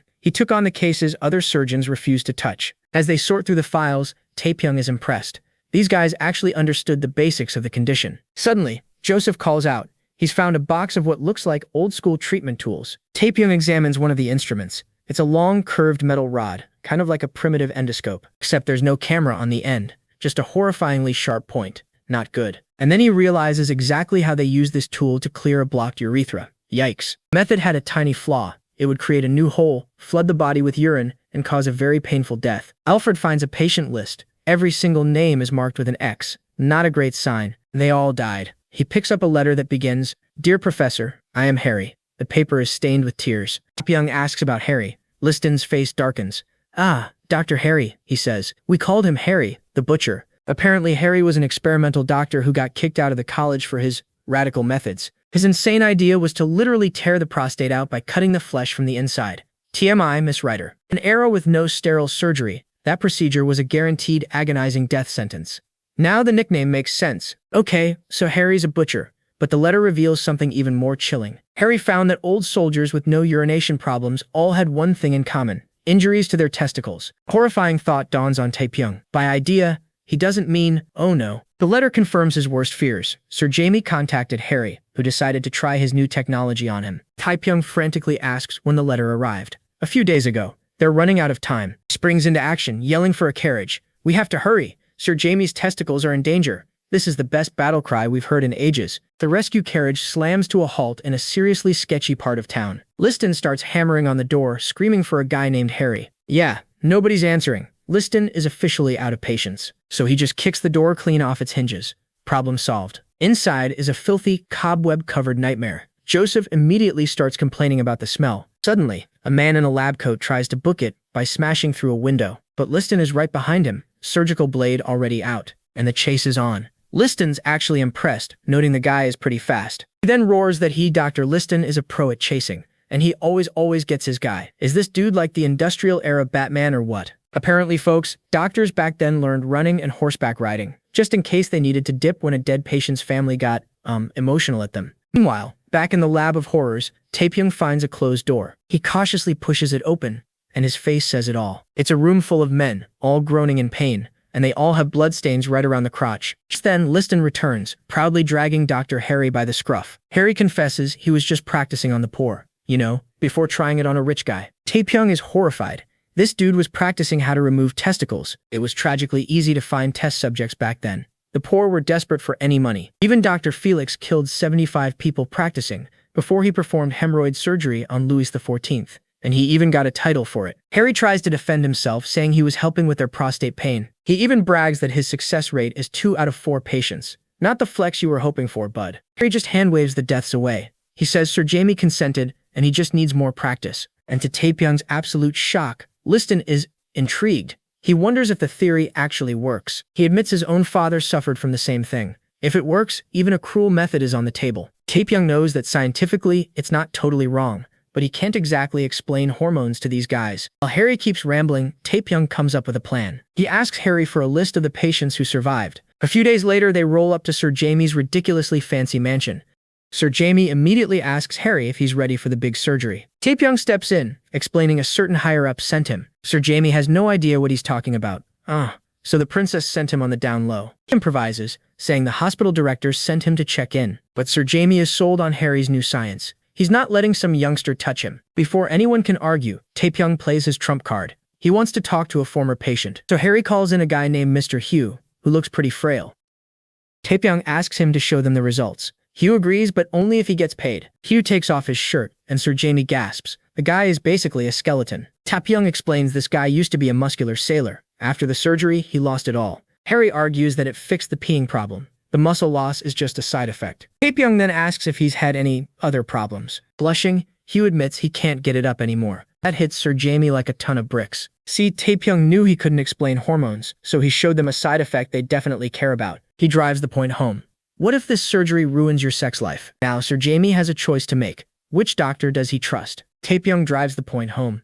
Is Sir Jamie really willing to trade his pride as a man just for his health? And that does it. Sir Jamie looks absolutely defeated. Sometime later, he tells his wife that he still wants the new surgery from Dr. Harry. But Sir Jamie is hesitating. He's worried the procedure might make his appearance strange. His wife watches him with a complete poker face. You can't read this woman at all. Then, out of nowhere, she gives him a firm booty slap. He's completely flustered, but she just finds it amusing. She teases him, asking if he's worried she'll kick him out of bed if he looks a little different. She gently takes his hand, calling him her dear husband. A true power move. Sir Jamie groans, clearly moved by her, affection. He turns to a stunned Dr. Harry and apologizes. He's giving up the surgery. Clenching his fist, he declares, I don't want to let my wife sleep alone in bed yet. Taepyeong and Dr. Harry are both floored. Turns out the old man is a massive romantic. Sir Jamie offers pay the deposit, but Harry protests. Is he just going to continue suffering? But Taepyeong steps forward. If that's the case, I will solve it. He didn't just come to stop the surgery. He came with a real solution. Big idea?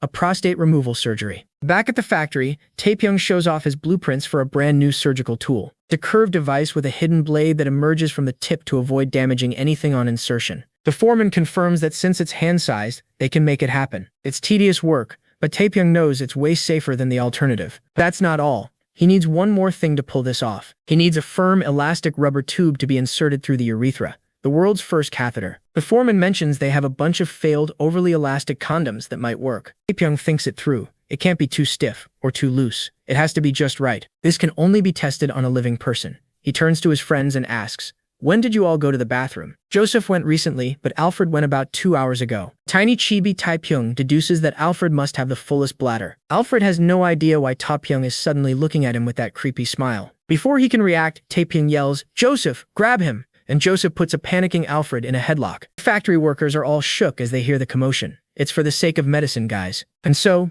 thanks to Alfred's noble sacrifice, the catheter was born. What a hero. But there's one last hurdle. Without an ultrasound, Taepyeong can't see how much prostate he's removed. Suddenly, a voice booms. I'll help. It's Dr. Liston, ready for action. Man, he's just a gift that keeps on giving, isn't he? Taepyeong is confused, but Liston asks if there's a place where one can feel the prostate. Then it hits him. Oh no, the anus. He boasts that his long fingers can easily reach it. Taepyeong remembers Liston mentioning this before. Taepyeong realizes Liston's large hands and delicate touch are perfect for this job. Yeah, you heard me. Can't help but feel a little sorry for poor Sir Jamie. In his room, Sir Jamie calmly reassures his wife that they're in the hands of London's best doctors. The team is ready. Joseph confirms the tools are disinfected, and Alfred has the anesthetic gas. Liston is prepared. Taepyeong confidently declares, we are the most skilled surgery team in London. With a heavy heart, Sir Jamie's wife entrusts her husband to them. Taepyeong gently asks her to wait outside, promising to call when they're finished. He closes the door. It's hard for family to watch, and Sir Jamie would never want his wife to see this. Inside, Dr. Liston points decisively. All right, let's start with checking the prostate. This is giving me the shivers. But just as Liston is about to dive in, Taepyeong holds up a hand. Wait, Professor. Liston is confused. They've disinfected everything. The patient is unconscious. What is the holdup? Taepyeong gets straight to the point. Before the surgery, we have to empty his bladder first. He pulls out a brand new urinary catheter, a device made possible by Alfred's noble sacrifice, and lathers it in agar jelly for lubricant. Joseph prepares for the procedure, remembering the very specific and painful instructions on how to do this. Alan begins the insertion, noting that it's much tighter than on Alfred. That prostate is definitely blocking the way. Suddenly, he feels it slip past the blockage, and with that, a geyser of urine erupts from the catheter, splashing everywhere. Alfred scrambles to catch the flood. The bucket fills up completely. Taepyeong cannot believe a human bladder can hold that much liquid. No wonder Sir Jamie wanted the procedure so bad. With the bladder finally drained, Taepyeong gives Liston the signal. All right, let's begin the surgery, Professor. Taepyeong lays out the plan. He will be handling the operation through the urethra. Meanwhile, Dr. Liston will be approaching from the other direction. You know the one. And so, the very delicate two-pronged surgery begins. Liston calls out first, I've reached the prostate. Taepyeong confirms he has two, and declares, I'll start cutting. Using his custom-made tool, he begins to meticulously scrape away the enlarged tissue from the inside, piece by piece. The process is incredibly slow and tedious. It requires absolute concentration. Liston is already getting frustrated, wishing he could just cut it all out. Taepyeong reminds him the patient would die if they did that. This is a VIP sent by the princess herself. They cannot mess this up. He cannot lose his focus now, not even for a single second. Alfred watches anxiously. He knows Taepyeong is running on fumes, having spent days making tools and practicing without any rest. Suddenly, Liston feels a breakthrough. I think your surgical tool is close to my finger. Yes, I feel it too, Taepyeong replies. That's the signal. They're almost finished. Prostate is now thin enough. He inserts a final catheter to keep the wound from sealing. The surgery is concluded. Taepyeong informs Sir Jamie's wife that the operation was a success, but that they've had to tie her husband to the bed. It's a precaution. He'll probably try to pull the catheter out in his sleep. Healing will take 3 to 4 days. Sir Jamie wakes up to find his hands tied to the bedpost with leather straps. He is not thrilled. Do you really have to tie me up like this? His wife calmly replies, You can't touch it when you're asleep. Just endure it. He sighs, defeated. But his wife gives him a sly smile. That's not bad though. It's been a while since I felt like this. She then lovingly brings the spoon to his lips. Say, ah, honey. And while the couple has a tender moment, their servants are just extremely confused by the whole situation. Later, in the carriage, Joseph is relieved that everything went smoothly. Now, you can take some rest. He's cut off when Taepyeong suddenly collapses, burning up with a high fever. Taepyeong insists it's just stress, but Joseph isn't buying it. We have to go to the hospital. The word hospital triggers a primal fear in Taepyeong.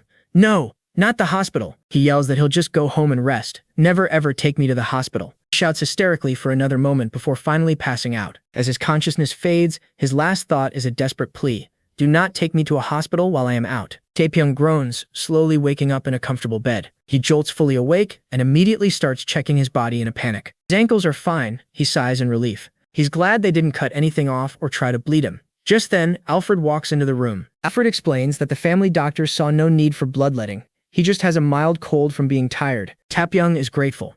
Maybe this doctor isn't a total hack after all. Alfred then hands him a small bottle of medicine. It's opium tincture, Alfred says casually. It works well against the cold. Wait, what? Opium tincture? As in, the highly addictive narcotic extracted from poppies? Oh heck no. Taepyeong pops the cork on the medicine. It smells like alcohol, but he knows what's really in there. It's opium mixed with booze, a dangerous pain reliever that will only make him sicker in the long run. Alfred cheerfully tells him to drink up, but Taepyeong's mind is racing for an excuse. He quickly lies, saying his throat's too sore to swallow. He asks for a cup of tea first. Smart move. The second Alfred is out the door, Taepyeong makes his move. He dumps the entire bottle into a nearby potted plant. Poor plant. With a 5% opium content, that little bottle could have been deadly. You can't let your guard down for a second here. Just then there's a knock. It's Dr. Liston and Joseph, here to check on him. Alfred explains they were worried when they heard he'd fainted after that dissection marathon. Liston's expert diagnosis? The opera house had no windows, which created miasma or bad air. Taepyeong just sighs. Of course they blame miasma. Folks, germ theory isn't even a thing yet. He knows the truth. He was overworked in a crowded, dirty theater and caught a simple cold. He thinks that if they just knew about bacteria, everything could change. He could finally get them to disinfect things. As Liston and Alfred leave, Joseph hands him a book with lots of pictures to keep him from getting bored. Watching the carriage depart, Taepyeong gets an idea. He can't just tell them about bacteria. He needs to show them. He remembers a toy microscope they used to have, but its magnification is way too weak. The doctor, not an engineer. How could he possibly build a better microscope from scratch? But then, he stops on a page. It's filled with sketches of microscopic creatures. He shoots up, completely shocked. This book is over 100 years old. Text describes finding these tiny life forms everywhere. It even gives them a name, microbes. He checks the author's name, Yu Hook, a Dutch dry goods store owner? The guy was from the 16th century. He made microscopes as a hobby. Taepyeong is facepalming so hard. Someone discovered bacteria 200 years ago, said how cool, and then everyone just forgot about it. It's just like laughing gas. The research was there, but it just sat on a shelf collecting dust. This changes everything. If the discovery was made, good microscopes must exist somewhere. But where? Just as he wonders if he'll have to travel to the Netherlands, a knock at the door interrupts him. It's Alfred, looking pale. He says someone else is here. Someone sent by the royal family. Suddenly, Taepyeong finds himself at a lavish royal estate, being greeted by Princess Victoria herself. She asks if he's feeling better, and Taepyeong just tries to remember his royal etiquette. The princess explains she's close with Sir Jamie's wife, and her uncle is the king, King William IV. Having heard how well he did, she wants to give him a reward. She asks if there's anything he wants. Taepyeong is stunned silent. His mind is completely blank. Then, seizing the opportunity, he makes his request.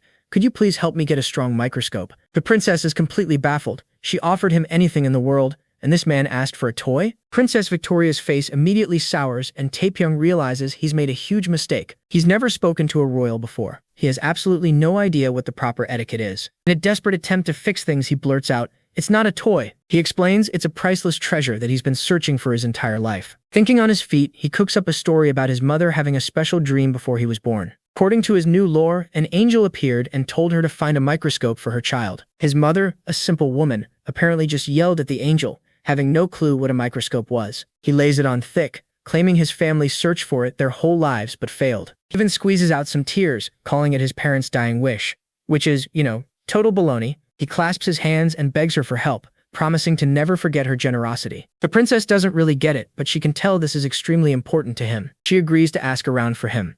Taepyeong can't believe his ridiculous story actually worked. After he leaves, the princess and her attendant wonder if this whole prenatal dream thing is some kind of Eastern magic. A short time later, a package arrives from the royal palace. Inside is a strange-looking device. Taepyeong is floored. This is the real deal, not the toy he used before. Now he just has to figure it out. Examines the surprisingly complex tool, realizing it must have cost a fortune. Peering through the lens, the blurry image suddenly snaps into perfect focus. He's ecstatic. It magnifies up to 100 times, powerful enough to finally see bacteria. He immediately runs to grab Joseph and Alfred. They have to see this. He shows them 2 water samples. One is distilled and clean, the other is from the college fountain. Alfred looks at the distilled water first. He sees a few specks of dust, nothing more. Meanwhile, Joseph gets a whiff of the fountain water and almost gags from the smell. But under the microscope, that same foul water is swarming with tiny, wiggling creatures. Joseph leaps back in shock, shouting that a normal drop of water is full of insects. Taepyeong uses the moment for a grand reveal. This, he declares, is the true face of miasma. His friends are completely lost.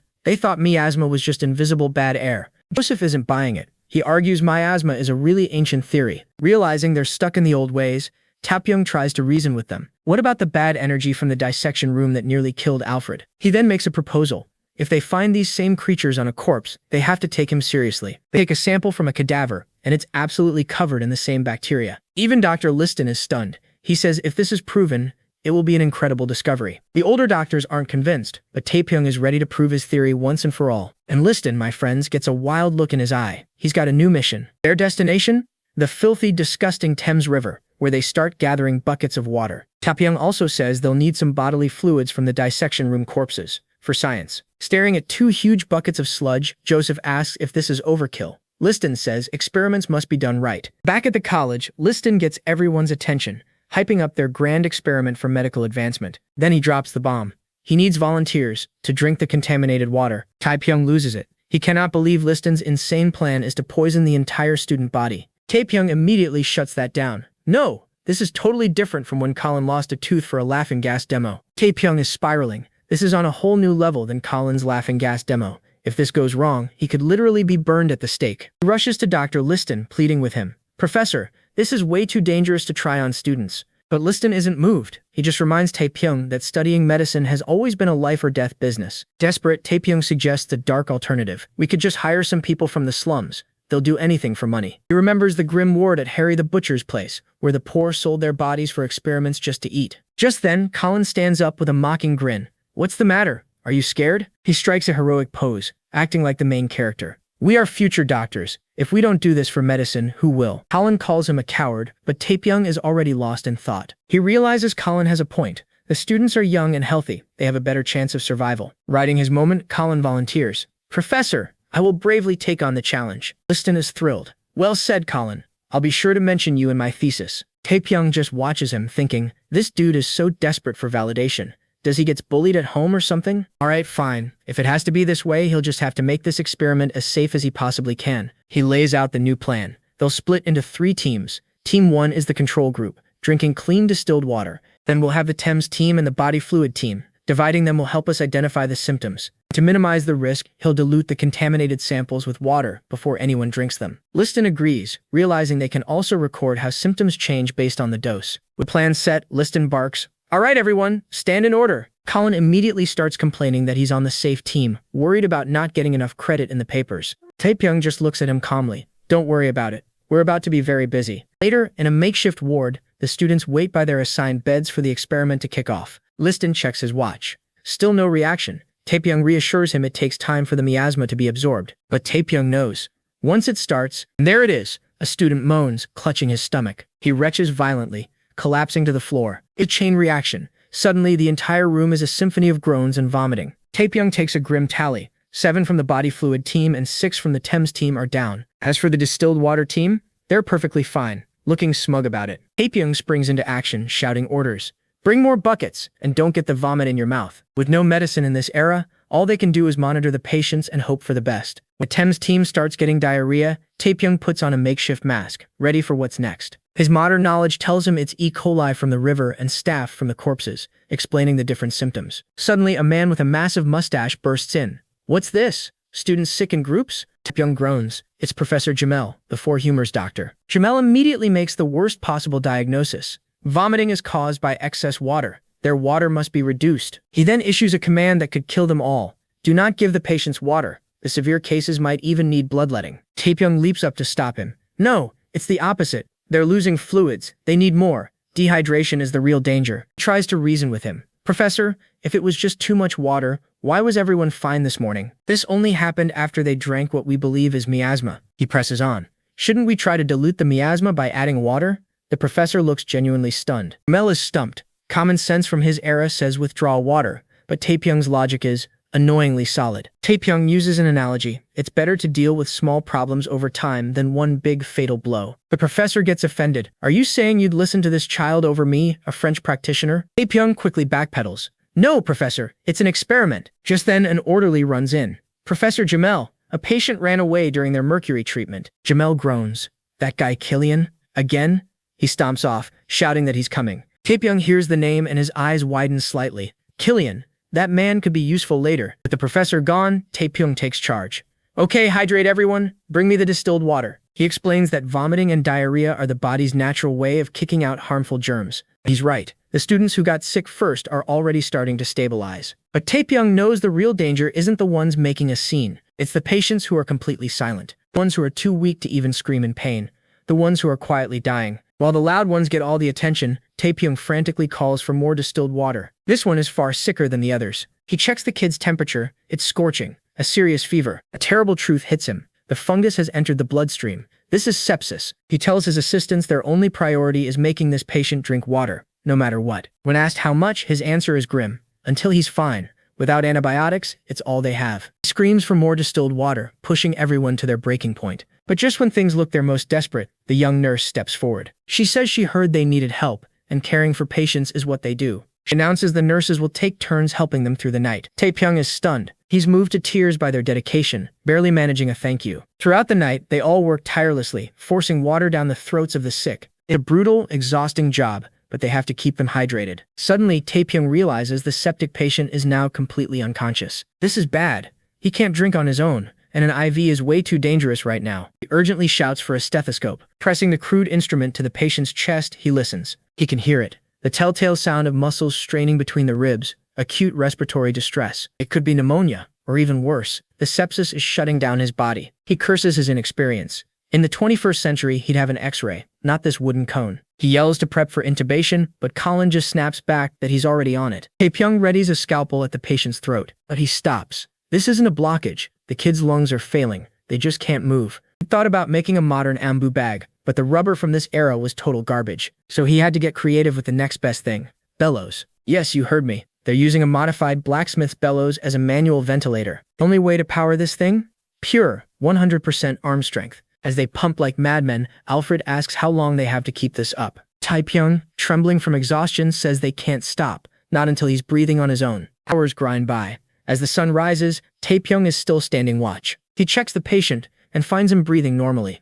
He's stable. Dr. Liston looks on, a huge smile of relief on his face. Their insane plan actually worked. The room smells like a war crime, but amidst the filth, they've won a major victory. Thanks to all their hard work, not a single student died. Weirder still, a few students who chugged the corpse water didn't even get sick. Seriously, what are these people made of? With the experiment a resounding success, Dr. Liston announces he's taking their paper to Paris. The director worries they'll be a laughingstock, but Liston points to their undeniable results. The director admits that with Liston's famous name attached, it won't be completely ignored. But Liston cuts him off, insisting the whole thing was Taepyeong's idea. The paper should be in his name. Taepyeong is floored, thinking an Asian name on the paper is a one-way ticket to the trash can. Liston argues he deserves the credit, but the director scoffs. He's just a student. That's when a voice interjects. Then does a professor qualify for it? And at that exact moment, Princess Victoria appears in the doorway. Talk about plot convenience. The director nearly has a heart attack. The princess just says she was in the neighborhood. She glances at Taepyeong, casually asking if he's been using the microscope she gave him. Then she adds that she couldn't help but overhear their little debate. With a slight smile, she offers a simple solution. Wouldn't this all be solved if Pyong became a professor? Taepyeong just stares in complete disbelief. A professor? Just like that? Apparently so. And just like that, the gears start turning. The director is first to agree, saying Taepyeong's skills are undeniable. Dr. Blundell points out a professor's lab conveniently just opened up. Even Dr. Kane is on board, bringing up that lecture he gave at the opera house. The panel turns to Taepyeong and basically asks, "So, you in?" Taepyeong is floored. A professorship after a single interview? He knows his skills helped, but this is all thanks to the princess's influence.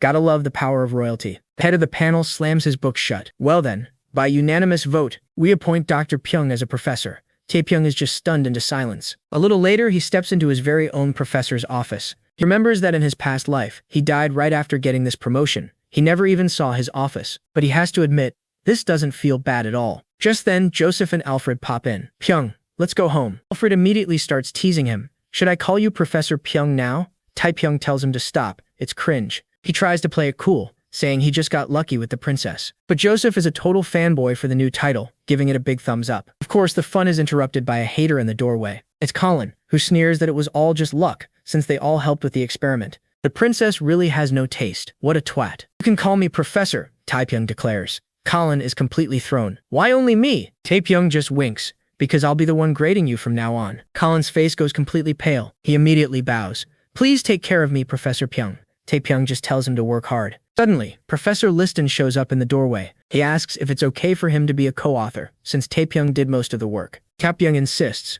With Liston's name, the French doctors will actually read it. Liston just grumbles about the French. Liston gets a wicked idea. "Let's replicate the experiment in France." Poor French students. Liston tells him to get ready for the trip and that he'll see him in a few days. On that day, Joseph's father leads them through the crowded docks. There, they find Dr. Liston standing in front of a mountain of cargo. Taepyeong is baffled. "Professor, what is all this?" Liston says he wants to show off their advanced tech at the conference. He's not about to be held back by a lack of equipment. It looks like they're moving the entire lab. As they're about to board, Joseph's dad calls out. He holds out a small talisman, engraved with an anchor for a safe trip. Taepyeong freaks out.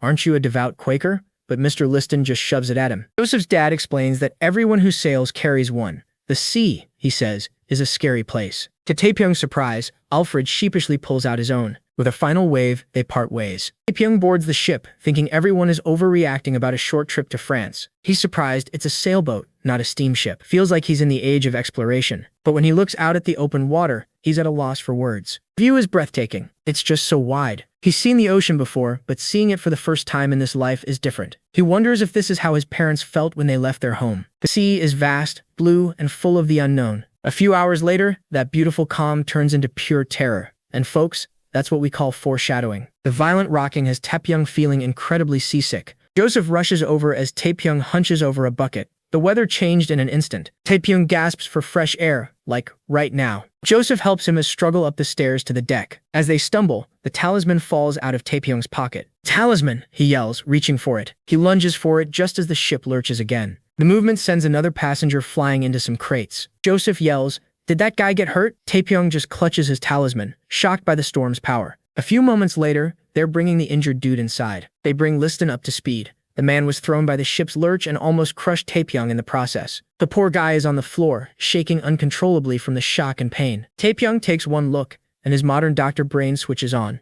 That arm is definitely not supposed to bend that way. Diagnosis is quick and grim. It's a closed fracture. Now, in the 21st century, a broken bone is an easy fix. But back here in the 19th, without an x-ray, you pretty much just had to suffer and pray it healed correctly. The only good news here is that the bone isn't sticking out of his skin. Because if it were, there'd only be one solution: a date with Dr. Liston's saw. And speak of the devil, Liston's eyes light up. "Should I chop it off?" Taepyeong immediately shuts that down. "No, hold on, sir." Bro is trying to stop a surgical speedrun. He explains the fracture is too high up the arm, dangerously close to the heart. Liston reluctantly agrees. An amputation there has a 70% chance of killing the patient, only a 30% chance of survival. Taepyeong knows he needs another option. So, thinking fast, he pulls out his classic move. "Let's use the method from my homeland, Hosean." He starts spinning a tale about tightrope walking acrobats from his home country. Liston asks if it's like a circus, and Taepyeong just rolls with it. "Something like that," he lies. He claims these acrobats have a secret bone-setting method. Internally, he knows this is all a lie. The technique is actually from his past life as a military doctor, learned from a modern surgeon. But he can't exactly explain video calls to these guys, so the acrobat story will have to do. The patient screaming snaps him back to reality. He barks an order to Alfred. "Fetch the laughing gas from my luggage." Then he turns to a confused Liston. "I'll also need that leg cut, sir." Liston asks his leg, thinking he's about to chop off the wrong limb. Taepyeong clarifies, "No, the table leg." With one clean slice, Liston lops off the table leg. "Right, let's get him on the tabletop," Taepyeong directs. Just then, the ship lurches again, sending a heavy chair sliding right at him. And Liston, being his usual Chad self, uses himself as a shield and takes the brunt of the smash. Liston 1, chair 0. He then orders everything that isn't nailed down to be secured. Getting back to it, Taepyeong explains that when a bone breaks, the muscles contract, causing all the pain. Liston is aghast. Pull on a broken arm? The pain will be unbearable. That's a diabolical idea. The irony is not lost on Taepyeong, but he argues it's still better than amputation. The decision made, Liston and Colin team up to pin the patient to the table. "Joseph, pull as hard as you can," Taepyeong orders, grabbing the man's broken arm. Liston presses down hard on the man's shoulder. 3. Joseph strains, pulling with everything he's got. 2. Taepyeong grits his teeth, ready for the final, brutal pull. 1. A horrible scream tears through the room, followed by a sickening crack. Laughing gas does absolutely nothing for this kind of pain. But good news, Taepyeong feels the bone click back into place. As the screams finally fade, a sense of calm returns. The procedure was a success. Taepyeong expertly applies a splint. Liston laughs, genuinely impressed. "Good work, everyone." With the crisis averted, they can finally see their destination, the port of Calais. They're about to land in France. Liston explains that from here, it's another few days by carriage to get to Paris. Taepyeong is filled with excitement. It's his first time in France. He wonders what the city of flowers will be like. But the reality, again, is so far from what he imagined it. The streets are just filled with sick and dying people, moaning in misery. Flash forward to our three amigos, who are in the middle of it all. Taepyeong just stares at the catastrophe, his dream of a beautiful Paris completely shattered. This is Paris? And that's a wrap on Season 1, folks. See you back here when Season 2 hits. That's a wrap on this recap. Hit that subscribe button to help us keep pumping out awesome content. Catch you in the next one.